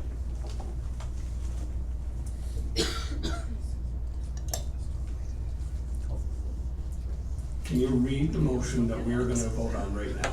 The council directs administration to transfer $50,000 from operating reserves to support the development of a comprehensive asset management system. Excellent. Question of clarification. If we defeat this motion, the amendment is still good, correct? Correct. Thank you, that is what people wanted to hear, Mr. Rapp. Okay, all in favor of Deputy Mayor's original motion? I'll go to. All against? There we have it, perfect. Okay, thank you, moving on. Thank you, Councillor Holladay, for putting that motion forward. Thank you, councillors, for a fantastic debate. We have an just kicked it down the road, so. Ruth? Okay, moving on to 12.2, Turner Valley Parent Teacher Association request for funding, Turner Valley School Asphalt Court Complex. Before you, you have a recommendation, and I will give it over to Mr. Sharpe here for a quick introduction. Or Nick, as you see fit, Mr. Sharpe. Mayor Crane, we have Ms. LeBlanc in attendance tonight to give an overview of the request from the Parent Teachers Association. We also have a representative of the Parent Teachers Association here if council has any specific questions that we're not able to answer. Excellent, thank you. Ms. Becky, you can sit up here as well. This is Becky Mowat, councillors.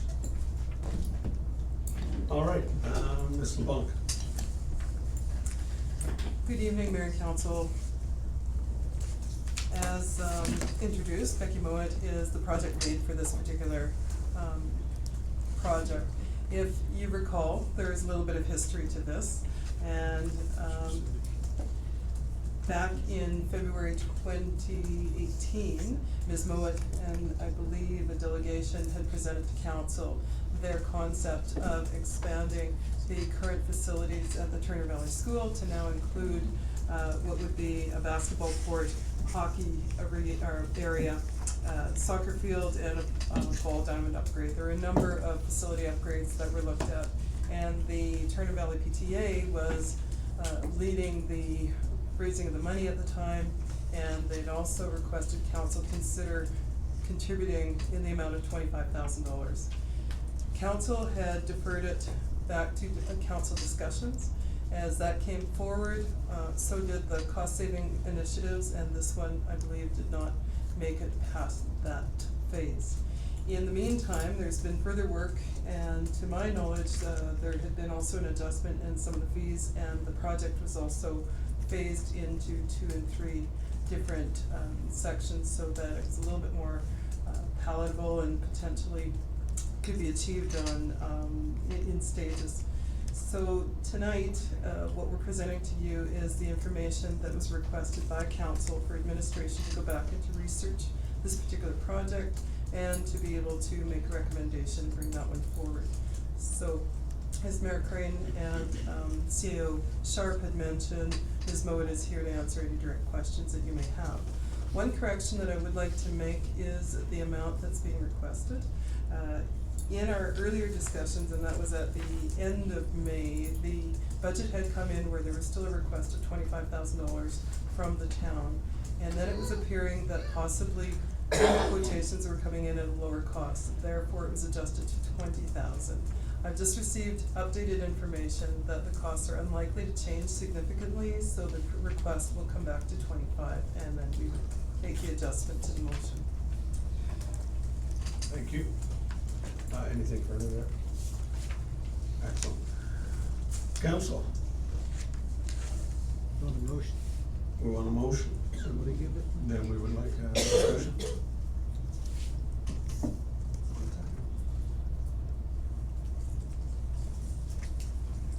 Okay, you have 3 options in front of you. One is to contribute the $20,000, one's to deny, and one is to provide alternate direction to administration. Administration's recommendation is the council contribute the $20,000 to the PTA on condition and agreement, or sorry, 25, yes, that's amended. Councillor Rabb? Yes, I'd like to make a motion that council contribute $20,000 to the Turner Valley Parent Teacher Association on the condition and agreement to be entered into between the 2 parties. Funds to be drawn out of the 219 operating reserve fund. Would you like to change that to 25? I thought, I still have 20. Yeah. I thought 20 was a nice one. I was going for 15 actually. but It's your motion, you can go 20 if you You want. can stay at 20. You said 25, it's back to 25, is that what I understand? Poor planning or what happened? Go ahead. Sure, make it for 25,000. Look at this baby. Okay, thank you, Councillor Rabb. Okay, discussion. Councillor Gordon? Yeah, the first question I have, Ms. LeBlanc, is, under the joint use agreement, this is also reflective of the modernized MGA. I'm just looking through that exactly. Do you have the actual section with which that is found? Cause this would be different from an ICF, correct? This is not necessarily the intermunicipal collaborative framework, right?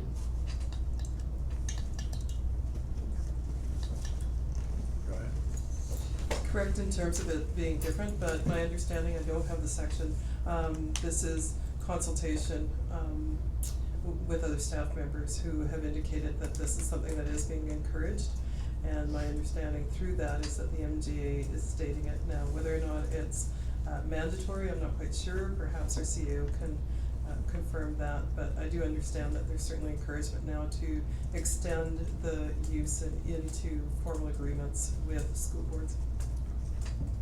Your light for me, please. Go ahead, Mr. Sharpe.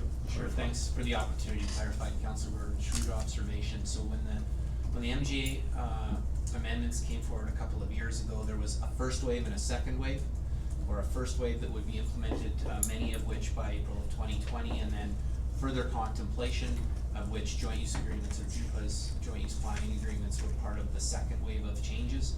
We haven't the only thing that is not clear from the MGA is when the deadline is to have our JUPAs or our joint use agreements in place. But joint use agreements are part of the amended MGA recommendations that came forward by provincial government. Thank you, Councillor Gordon, follow. Yeah, if I may, I believe, would that refer to, part one, the responsibility of municipalities, where they added those two elements, including the element about supporting our neighbors? I don't have it in front of me, but joint use agreements are explicitly mentioned as a requirement, so agreements between municipalities and school divisions. So I don't have the section you're looking at, but certainly working well with neighbors. Regarding your question around ICFs, they're very distinctly different. ICFs are amongst neighboring municipalities, not with school divisions. Excellent, thank you. Councillor Rapp. Yeah, Mr. Sharpe, do you have an agreement in place between us and the Foothills School Division? No, we do not.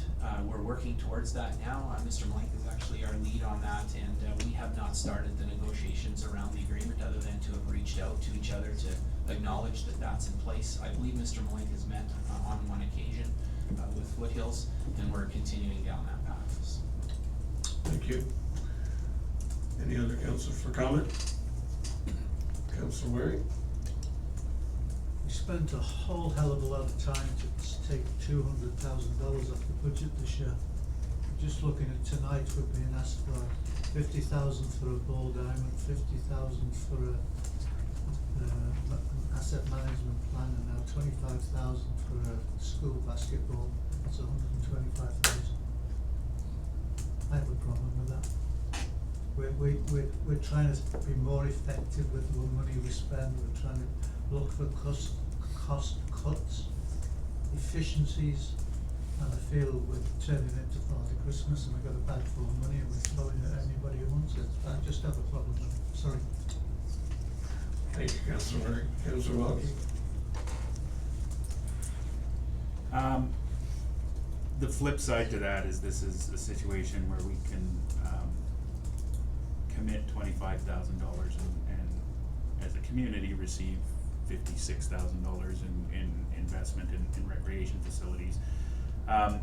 The one thing that I guess I kind of do see outstanding from this proposal is an understanding of the need, or I guess the business case from the town's perspective, and that's where I struggle a little bit.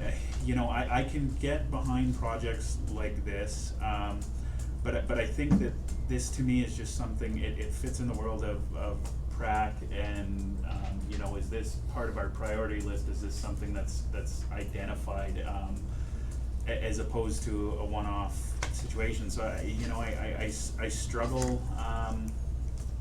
I struggle with, I guess, understanding the need, and any information that anybody has to help with that. I appreciate it, because I do like spending dollars at 50 cents instead of a full dollar, that's for sure, but I like to understand the need first.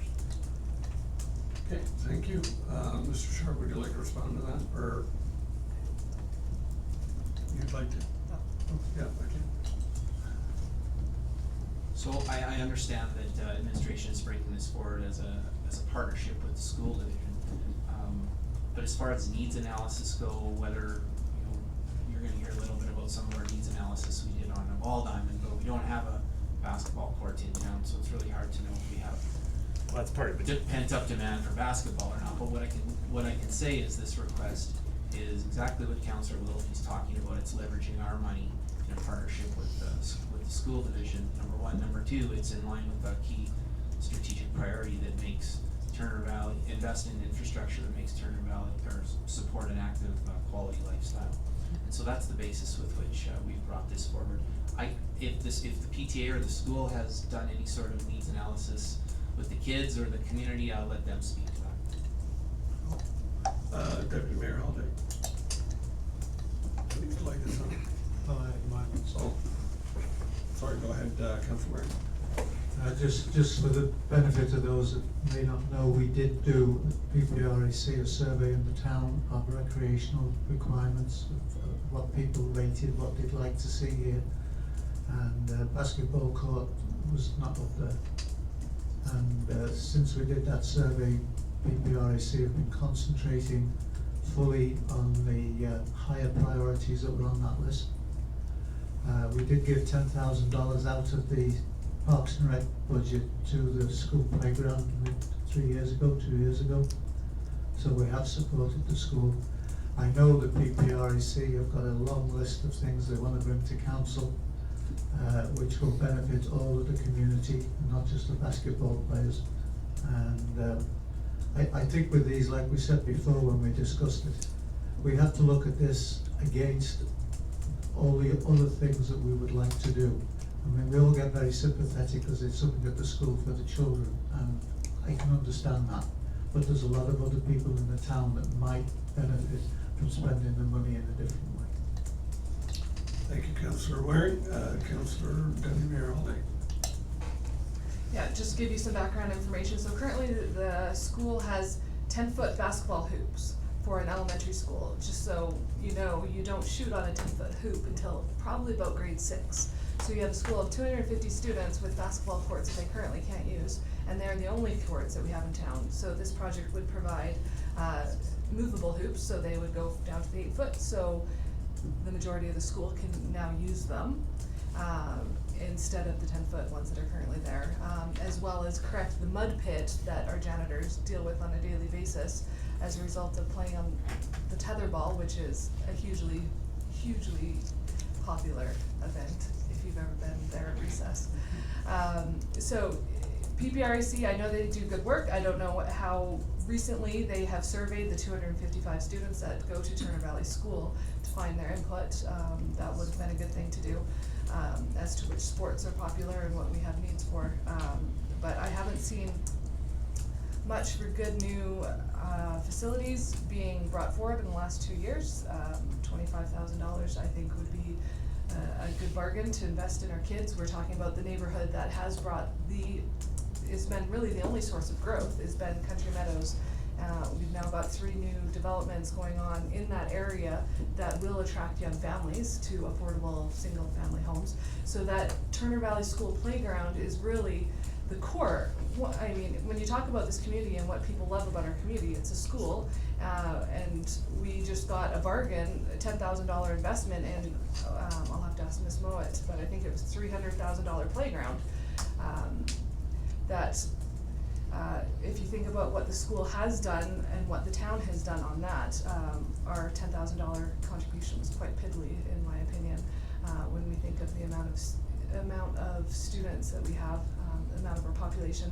Now we also have not just the 250 that go there, we have however many other go to the Catholic school system. We have a young group of residents. We know that from our census data that we are very young, and I think concentrating our money and our recreation around things for youth is, I don't think there's anything better that we could be doing, so I support it fully. Thank you, Deputy Mayor Holladay. Councillor Rabb. Yeah, I also support the motion. I would say to spend $25,000 on kids in our community, because that will carry on forever. And I would give $25,000 or $50,000 to a consultant that we never see again. That's my opinion. And when you think about it, you look at the cohorts of our age groups, like there's the old group, John, you and I, and then there's the young group, young families, and if it's an outdoor court, the key is for me though, we need to have an agreement with Foothill School Division so that when it's not in school hours, that anybody in the community can go and use that facility. I assume that's the way it is right now. I assume they use the playground without any restrictions. I assume the same thing will be true. Don't forget, we may not have had a lot of interest in basketball. That was before the Raptors won the game the other day, so I think that could change things. And basketball is a good sport, you know. I was pretty uncoordinated, so I never played it very well. It's still a good sport. I can assure you basketball is healthy in Turner Valley and Black Diamond. We're gonna go Councillor Gordon, then to Councillor Hamilton. Thanks for picking up that, Councillor Rob. The concern I have is that we're entering into a $25,000 support of this without a joint use agreement in place. I would much prefer seeing a joint use agreement before we enter into an additional funding. Always keep in mind from an overall town's perspective, our property taxes have an education levy. So though the town may have given $10,000 to the support of the Ball Diamond and of the park facilities being updated, which are great, and I know Councillor Wilkie and I helped put that together one Saturday, and it was an awesome opportunity, great community involvement. So we always keep in mind that the levy element is within our property taxes therein, so I don't think it's quite fair to say that the town only gave $10,000 when property taxes reflect that. I would like to see a joint use agreement, so I would make a friendly amendment to this, that council direct administration to enter into a joint use agreement prior to the giving of that. Does it state that in the direction? Yeah, it says on On the the condition condition, that sorry, the missed agreement that. be entered into. All right, it's already there. Thank you for clarifying. Okay, excellent. Councillor Hamilton. I was just looking through your plans, Ms. Mowat. Am I allowed to address Ms. Mowat? Oh, absolutely. For questions for clarification? Okay. And it says here, junior high basketball court, 2 4-square courts, 2 tetherball courts, and a badminton/pickleball court. So pickleball and badminton court is not something we currently have, and pickleball is huge in our senior community, John. Yes. I just thought I'd let you know, so there could be some We're missing of your out, John. friends hanging out at the schoolyard. My two But, friends I did wanna note that there is something there that, we don't currently have access to. There's no badminton courts or really anywhere to play, badminton or pickleball in town. I do support this motion, on the basis that, the project's $110,000 and the town contribution is 25, so I think that, collaborating with all of these other revenue sources allows us to get a great facility for our kids, pending, of course, the joint use agreement. Thank you, Councillor Hamilton. Wilkie, and then we're gonna go to the question. Okay, I just wanna clarify, it's not a $100,000 investment, this particular investment is $51,000, right? So we are doubling our money, and that's something that I appreciate here, and that's why, you know, I'm leaning towards supporting this. One thing that I would like to encourage going forward is and this may be on me now sitting on PPREC, is that we reach out, and I'd like to see this joint use agreement in place, and I'd like to have that conversation, because I think a lot of what we do at PPREC, Parks, Paths, Recreation Committee, has a ton of opportunity to dovetail with the PTA, I think, right? And any opportunity where we can jointly work with other jurisdictions, I think, is a great opportunity to get more bang for our buck as a community. So I would extend that. I can't formally extend that invitation, but I'd like to reach out to you. I'm going forward on that, and yeah, this is multi-use. We're getting double our money. I mean, Yeah, it's a tough, it's a tough one for me, cause I know there are a lot of other opportunities out there, but we are doubling up our money, and this is helping the youth as well, so, I appreciate you bringing it forward. Thank you. We're gonna go to Mr. Sharpe and then, we'll come back to me. Sure, thanks. Thanks, Mayor Crane. Just a point of clarification. We don't require a joint use agreement to enter into an agreement with the school and or the school division for this facility. Joint use agreements are much broader, and they contemplate a lot of things, not just whether we'll get equal access or timely access to the new basketball court. We could do something within a couple of pages simply with the school that would acknowledge the agreement that we have in exchange for the money, and that's as far as we go. So I just wanted to be clear. And the joint use agreement's gonna take months to work through anyways, and it talks about other things besides just the use of facilities. So just for clarification, don't feel that we need that before if we choose to proceed. Yep. No, fantastic. We'll, as a council, just so council knows, we will be meeting with the school board trustees next year. So that meeting will be set up, and we'll meet the new superintendent as well. All in favor of the motion to support for $25,000? All opposed? Excellent, thank you, that's carried. Okay, thank you, Ms. Mowat, for coming and bringing that forward. We look forward to seeing investment in the town. Just so everyone knows, there was 30 kids out there this weekend playing basketball. This is just another enhancement to the playground that we invested in earlier. It's led by volunteers, so we're empowering our volunteers through this donation as well. We also did a bit of work on the roads and the pedestrian signs, so this is another enhancement to an already invested infrastructure project of safe communities.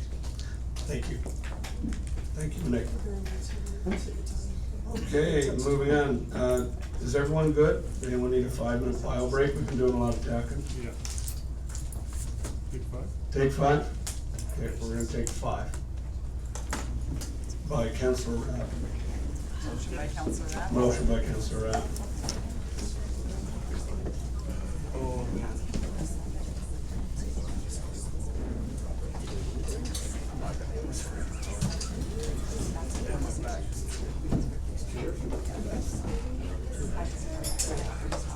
Sorry about that, we're gonna cut you off quite soon. I have no problem moving that forward.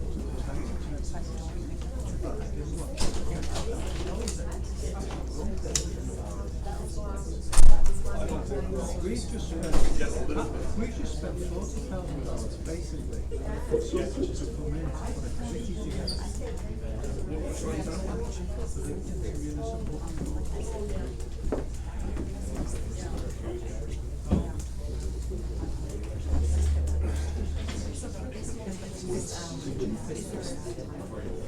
That's why, well, this is good. That's why we. What I was trying to say is we're not in a mess. We want it, yes, leave it where it is, so we can spend it if we need it, and it's an emergency with the infrastructure. You know, Chris, you've been on council, we have a capital plan. It's split into 3 different levels, urgent. Heather, how's your mom? It is, but use this to control. She's here now in. Yeah, she's doing well. Does that mean, This is has come to find us money? Yeah, still looking for her, man. That's I can't afford to live it, I'm getting too much money away. We have a 20 or every 20 or 25 capital managed and based on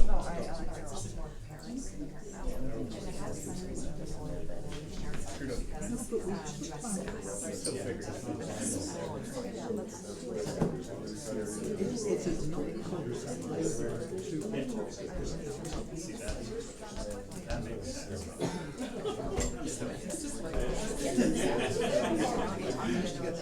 It's done we did the capital budgeting. So Is that urgent things? Things they'd like to do, but they weren't urgent. They are. Everything handed around. We saw that in 47, Yeah, maybe. but not the And last. that's based on that document. That's based on up-to-date people checking stuff.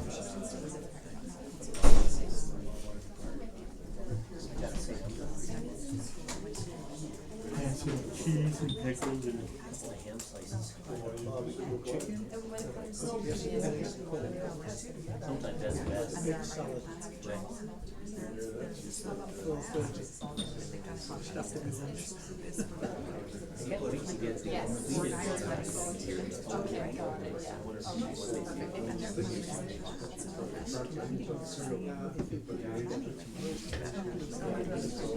We want to put 200,000 a year away. Where's the coming from taxpayers? What are they going to do? They'll have to scream and stitch. Especially if Which they don't. It goes into the bank. luckily it didn't hold us. Yeah, we're still taking notes. And when you say take this money,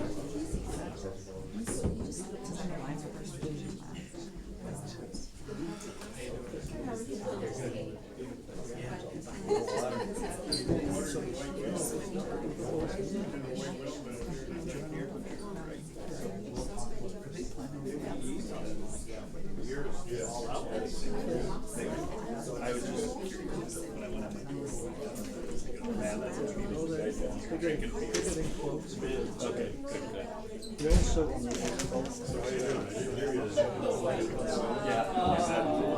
direct intake is still Well, it's still too soon. Well, the water's not that true. Oh, they're not using They're just using And what they want to do, the guys that have to operate, they leave because they can use that for retail. So you can't use it as a book. Because you can't put it on. And now it's found another route, when you put the arm out.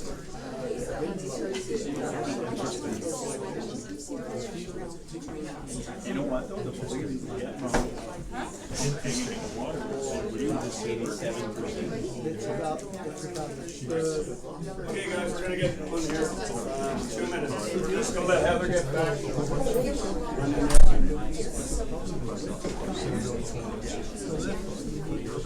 Well, it just makes sense when you both have it.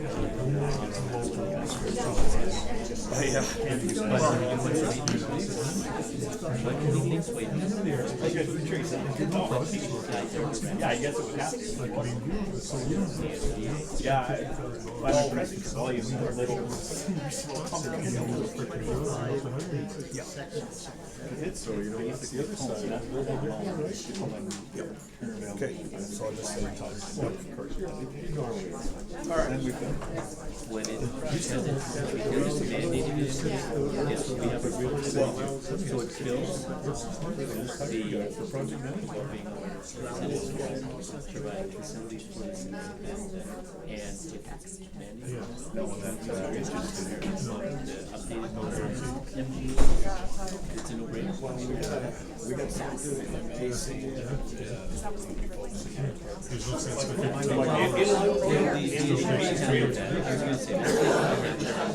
It's the NDP, playing the shells with our taxes.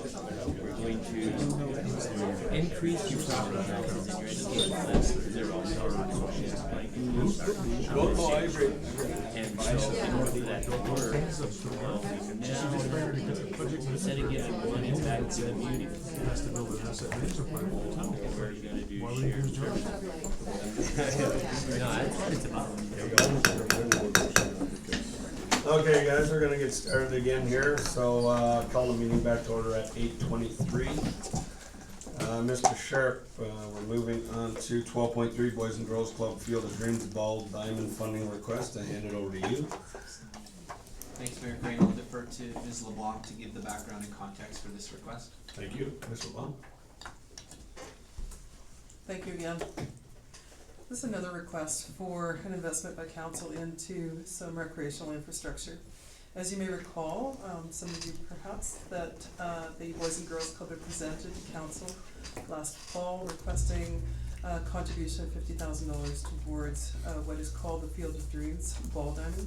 They had received a Jays Care Fund, so that's a division of the Toronto Blue Jays, in a grant in the amount of, I believe it was $125,000. And then they were responsible for fundraising the balance of it. In that time, and since then, they received a donation of land, so the site, as you may be well aware, is under construction at the moment on land that was donated by the town of Black Diamond, located between Black Diamond and Turner Valley, as well as a donation of facility maintenance going forward by the town of Black Diamond. In speaking with the executive director, who also sends her regrets that she was unable to attend this meeting, there have been some other successful grants that have been confirmed but not received to date, so they still are falling into a deficit situation. In taking a look and just referring to the earlier discussion, we had in 2017 a fairly extensive business case that was conducted through staff and NP that looked at a number of, in the day, suggested capital projects, and one of them happened to be the addition of the addition of a ball diamond in Turner Valley. It ranked basically the lowest of all, and that was as a result of the existing capacity and also the demand. So while it is still very popular and it seems to be growing in some aspects, we do currently have a large number of facilities within the area that are fairly well used. And I think if you take a look at the capacity numbers, in 2018 we were at about 70%, and that primarily consists of the youth leagues, and then we have one adult league. This year we have lost one that had been actually out of Okotoks, although there were a number of Turner Valley youth that were involved in it, and they didn't book this year. So our usage rate has dropped to about 60%. So what we realized quickly is that there's still excess capacity, albeit that the times may not be ideal and the days and such, but nevertheless, we're currently booked 4 days a week. There are 3 that seem open. We have a number of informal practices and other activities, family events that aren't necessarily booked. We also currently don't charge a fee. With the new ball diamond, we had requested a business case, and what was presented to council is the only information that we received. So we know that it will be fairly well used. It's been indicated by groups that are currently using ours that likely they will use that facility as well, or it may even replace what they're using currently. While we are very much in support of looking and promoting an encouraging activity, and certainly any kind of recreation is good for the area and good for our families in the area, in this case it's something where there doesn't really seem to be the demand for additional recreational fields, baseball that is. So, and in speaking with the Boys and Girls Club, we had extensive discussions about other plans that they may have. Looking at this, they feel fairly confident. Their fundraising is continuing, and I think they're well on their way to being able to collect enough funds to be able to pay the balance off and finish up what they need to get it up and rolling by next year. But in addition to that, while it wasn't part of their conceptual drawings, they have envisioned that there would be a public area. Let's call it a picnic area. It would be something located close to the river, if you know where that is. It's fairly close to any kind of river access. They envision also that there would be barrier-free washrooms at some point. So a number of other amenities that would cost, I think it's upwards of about $200,000, but the park portion of it, and this has not been presented as part of this because it's just in an email where the quotes have not come in yet, but starting around $25,000, and that would be a public access area. That started to develop some ideas in terms of if there was support from council, how would that tie in if it wasn't for the baseball diamond itself? Because at the moment, all indications are such that there wouldn't be good value for investment in a ball diamond that would potentially negatively affect our own here in Turner Valley, the use of it. Reminding council also that we are still just in the final stages of completing a $57,500 upgrade where there were funds donated through the Calgary Foundation as well as ATCO to be able to upgrade our own ball diamonds. So if you take a look at that, the investment we've recently put into our own facilities, as well as what appears to be a diminishing demand. Now, whether that's a trend or it's just the one-year blip, I'm really not sure. And also the expectation that it may decline because other teams may be able to get preferred times at the new ball diamond. Then we're suggesting that other considerations be made, and that would be to, if you're going to invest, look at the public park space. And that would tie in fairly nicely with the strategic priorities in terms of being able to develop an area that would be, let me just get the wording on this. One of the strategic priorities, the objectives, is to develop an approach to make the river valley more accessible for leisure purposes. So that portion of it would definitely line up with your strategic priorities.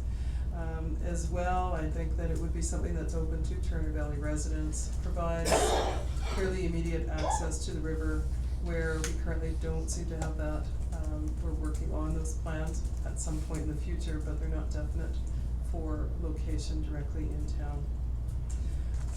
So I present to you their request, and it remains at $50,000. And what we are suggesting in this case is that while administration is not recommending support of an investment into the actual ball diamond, that town administration enter into discussions with the Boys and Girls Club of the Foothills and the town of Black Diamond and any other stakeholders that may be involved in this or interested parties to explore developing recreational amenities near the Sheep River. So that would encourage further discussion, be involved really at the ground floor as far as some of that planning was concerned, and then be able to bring it back to council for further recommendations. Thank you, Nick. Councillor Gordon. Yeah, totally not part of it, but there is a serious reason as to why Miss Shirley's not here with us tonight. Yes. So if you would, please give her our condolences for the events of this past weekend.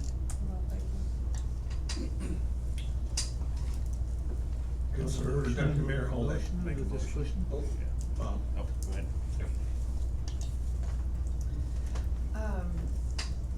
I appreciate administration looking into the other options, cause I agree with you and your recommendations on the ball diamonds.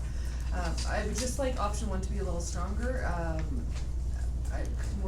cause I think groups need a definite answer, yes or no. So I'd like to combine option three with option one a little bit.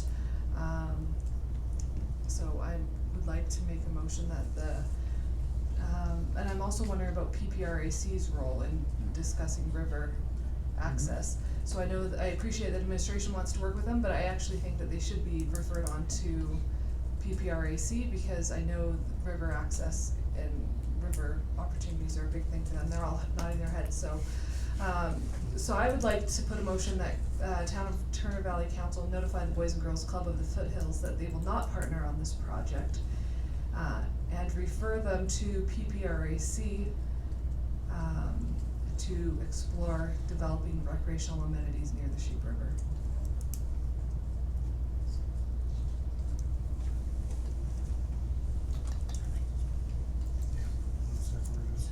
Just gonna let Heather write that all out.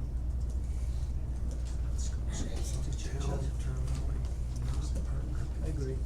Just so not partner and send them to PPRAC. They kinda do. Okay.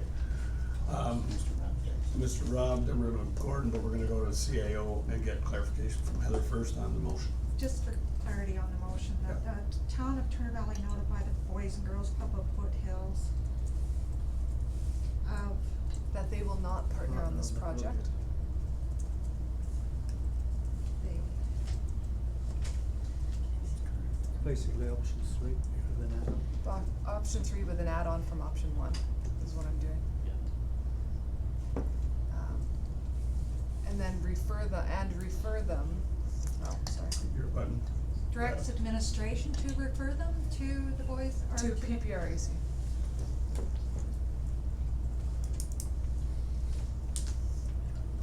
To explore recreational areas.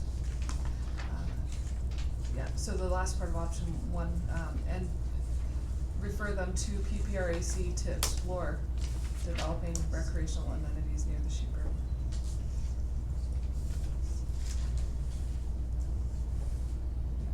Yep. All right. We understand the motion while she writes it out. Councillor Rob, you can start us off. Thank you. That land that the Wall Diamond is presently going on, that's part of the annexation, is it not? That's part of the Black It is. Diamond annexation, so that'll eventually be in the town of Black Diamond, correct? The Wall Diamond, totally? it is the town's Black Diamond's land now. Yes. But isn't that also part of the annexation, Black Diamond No. annexation? Yes, it says, Yeah. No. it's part of. Oh, no, it's already, they already own it, that's right, Yes. so, yeah, They it do. No, but it is. is That in used to be- They own it yes, and they're but annexing it. they own, yes, they, This is the yeah, I think annexation. it's the annexing. It is. The other thing that I wanted to talk about is that, in our strategic priorities, we wanna have access to the river. PRAC has got an interesting proposal that we haven't heard about yet, specifically, officially anyway, that is. But, you know, if we are looking at accessing the river in Black Diamond, is that really what we would like to do? So I appreciate the work he did by saying, you know, maybe we shouldn't be looking at giving $50,000 right now. The project seems to be going without our input, so I guess they don't really need us, and, you know, they made the decision on their own prior to ever asking us for money, so I think we have a good motion made by Deputy Mayor Holladay. Thank you, Councillor Rob. Councillor Gordon. Yeah, I do have a question about the actual land abutment. How much of that is current MD land? Is there a gap between MD, or is it, like, does it go from the Black Diamond right up to Turner Valley without any MD on that side? It's all MD at the moment, they're just annexing that small Go ahead, section. Mr. Sharpe. I'd like to defer that question to Mr. Malenka if he, do you have an answer? I'm gonna pull up a map just so I can get clarity. And as if I can follow up, is Mr. Yes, go ahead, Mr. Gordon. Yeah, the reason I ask that is we have other relevant stakeholders, cause that potentially then comes into what we talked about earlier with, an intermunicipal framework getting in place for this kind of a shared service agreement. It would make much more sense if there's relevant stakeholders involved with the land accordingly. I love the idea of a riverfront access, I love the idea of a riverfront park. The Wall Diamond is very minor, as you can see the development being undertaken already. So, by all means, I love the fact that we're directing administration. I don't know if we should just limit the motion to directing specifically to the PPRC. I think we should include the Joint Steering Committee to bring that forward to the region to see how much of that impact can be done and how we can work on this together.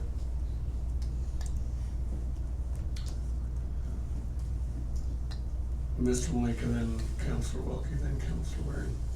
So just for clarity, the parcel land in question sits south of Highway 22 and north of the river. It abuts the town of Turner Valley's property lands, or town boundaries.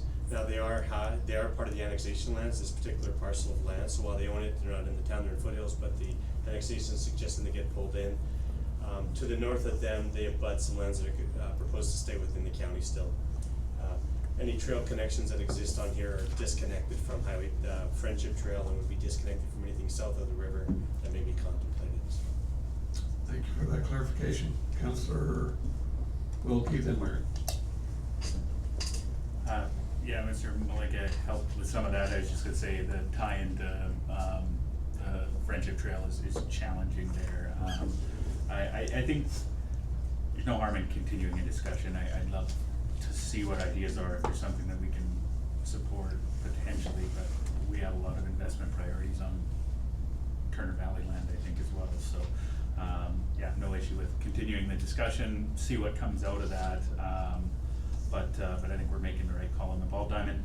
As you can see from the basketball hoop discussion, I'm not a big basketball fan. I am also not a big baseball fan, so I did just wanna mention, Football? I appreciate you guys bringing forward sort of the statistics around business case and helping us understand that. That's very helpful in making the decision, so thank you. This is from a guy who hits a 300-yard drive with a set of rentals. That guy kept firing. I don't know anybody that saw that drive. Who I would believe. I think it almost hit you guys, so. And I clocked it on my watch. Yeah. Yeah, I like the motion. With respect to linkage of that particular area into a trail system along the river, we've looked at that and it's not particularly a very accessible bank to put a trail along, which is why we want to put the trail on the other side of the river. But in the future, there could be bridges to link. So yeah, I like the motion. Thank you. Thank you, Councillor Murray. Deputy Mayor Holladay. Just hit one. And then I hit this. I just wanna, just go off of Councillor Gordon's comment about intermunicipal joint steering committee. This was discussed there, at one of our recent meetings, and possibilities of river access. And I think that recreation was directed to be a standing item, so I don't think that it needs to be included in this motion. Recreation is discussed, often enough at intermunicipal joint steering committee, so hope that answers your question. Excellent, thank you. Seeing, there you go, beat myself here. Would you like to make comment, or I'm gonna call a question, we're good up here?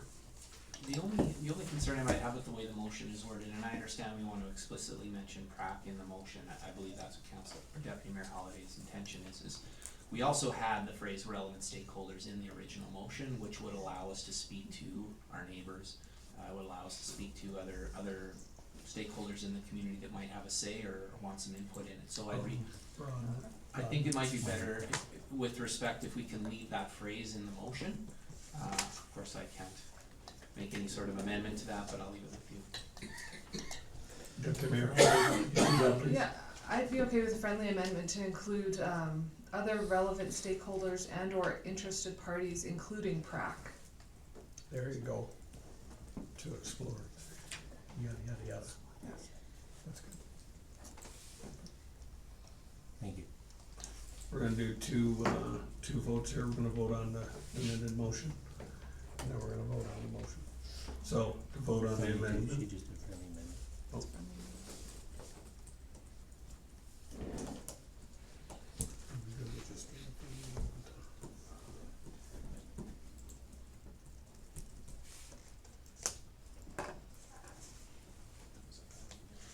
So friendly is good, we'll do the one. Okay, excellent. Any further questions, comments, concerns? Good, all in favor of the motion? Thank you, that is carried. Okay, moving on. 13, new business. Proclamation. National Drowning Prevention Week. I'm gonna let Deputy Mayor Holladay do the proclamation, because I am raspy.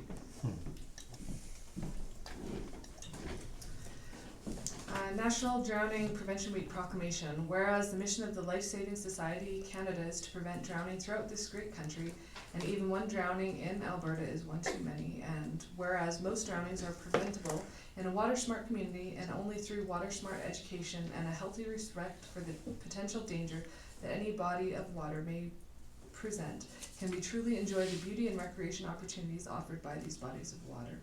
And whereas the Life Saving Society urges Canadians and residents of Turner Valley, Alberta, to supervise children who are in and around the water to refrain from drinking alcoholic beverages while participating in aquatic activities, and to wear a personal flotation device or life jacket at all times when boating. And whereas the Life Saving Society Canada has declared July 21st to 27th, 2019 National Drowning Prevention Week to focus on the drowning problem and the hundreds of lives that could be saved this year. Therefore, be it resolved that I, Cindy Holladay, Deputy Mayor of the Town of Turner Valley, do hereby proclaim July 21st to 27th, 2019 National Drowning Prevention Week in Turner Valley, Alberta, and do commend its thoughtful recognition to all citizens of our town, Turner Valley, Alberta. Fantastic, thank you. All in favor of that proclamation? Excellent. Could administration be sure to have some information posted on our sign regarding that during that week? Excellent, thank you. Moving on, 13.2, Sheep River Library lease agreement. Mr. Sharpe, if you could give us a quick overview. I'm the rep on the library agreement, and I'll tell you right now, we're extremely happy as the library board with the work that's gone into it, the discussions that you as administration held with our board, the legal comments that went back and forth, clarifying points. We're very happy on our side of the board. So if you could quickly speak to your side, we're good. Sure. Good. Thank you, Mayor Crane, for the kind words. What you have before you is a lease agreement with the Sheep River Library. As you know, they operate out of a town facility, and we've had a wonderful working relationship with them since they took occupancy there. The lease agreement between the Sheep River Library Board and the town simply reflects the vast majority of the terms that are already in place with the library, not the least of which is rent, who will maintain what, term, etc. Although we did not have a set term for the verbal agreement that we had up until now, we've highlighted that in the RFD before you. So we're requesting authorization or direction from Town Council to enter into this agreement on behalf of the town. Thank you. Councillor Hamilton. I was just gonna give you a motion if you need one. Oh, absolutely, absolutely. I'll give you the motion that council authorize the CAO to enter into the lease agreement with the Sheep River Library Board on behalf of the town of Turner Valley. Fantastic. Any discussion? Seeing none, all in favor? That's unanimous. Thank you very much. I've lost my placeholder here. We're moving on. Nope, notice of motion. Perfect, even better. Councillor Waring, could you run us through your notice of motion, please? If I can find it. Yeah, you're like Yeah, me. I got it. Never used the mic so much in my night before. That's a lie. Notice of motion, whereas Town of Turner Valley Council wishes to improve the public and business image of it being open for business. Whereas a proposed meet and greet be held between staff, council, realtors, developers and builders to seek input and gather information on how to improve and encourage future development of housing and commercial businesses within the town limits as it forms part of our strategic priorities. Whereas this meet and greet will allow council an opportunity to better understand the problems facing realtors, developers and builders, and assist council to work with administration to formulate a plan for moving forward. Now therefore be it resolved that council direct administration to start the process to arrange the meet and greet at a suitable date to be held no later than September the 28th, 2019, and the request is for this to come to the council meeting of July 7th? 15th, July 15th. Thank you so much for that notice of motion, Councillor Waring. It's good to see us get those things out there and set it forward. Any discussion on this? I think it's pretty straightforward. There you go. All in favor of putting notice of motion forward? Well, we're going to. You don't have to vote on it. I love voting. I did That's all I anyway. can say. That's it. Thank you for backing me up there, Councillor. Okay, make it a I like motion. it. He starts his schedule, that doesn't mean A anything. motion for the notice of motion. Okay, general correspondence, RCMP invitation, 14. Oh, sure, go ahead there, Mr. Sharpe. Hit your light there, Councillor Waring. Apologize. Thank you. There is an administration recommendation. A motion is required directing administration to place the notice of motion by Councillor Waring on the July 15th, 2019 summer business agenda for further deliberation regarding a proposed meet and greet with council, realtors, developers, and builders. My inner self knew that, you see. That's why. I'll make that motion. That's right, John. Councillor Waring made that motion. All in favor of John's motion? That's why I voted in favor before. That's right. There you go. That's carried unanimously as well. General correspondence 14.1, RCMP invitation to attend regimental ball. This is something for our council to consider, obviously. We don't need to declare our interest right now, it's just general correspondence, and let me just get the other one up here. We're gonna accept both at the same time. RMA, Blanket exercise. blanket exercise. Can you speak to this one, Mr. Sharpe? RMA. Sure, so this is simply a letter from RMA-AUMA highlighting information for councils if they'd like to take part in a blanket exercise with our neighboring Indigenous communities. So it's a cut sheet of sorts that simply provides an opportunity for our council to take part, or if we're invited either through another municipality or through one of our neighbors, that we would understand a little bit more of the background and how to participate. It's for information. Excellent, thank you very much, just wanted to point it out nice and clear there. Okay, excellent, Councillor Gordon to accept for information, all in favor? Thank you. I believe we are complete. Correspondence, no items. Committee board correspondence, minutes, no items. 17, adjournment at 8:50. Thank you to the public for coming, and thank you councillors for fantastic debate, and administration for all the hard work. So, surely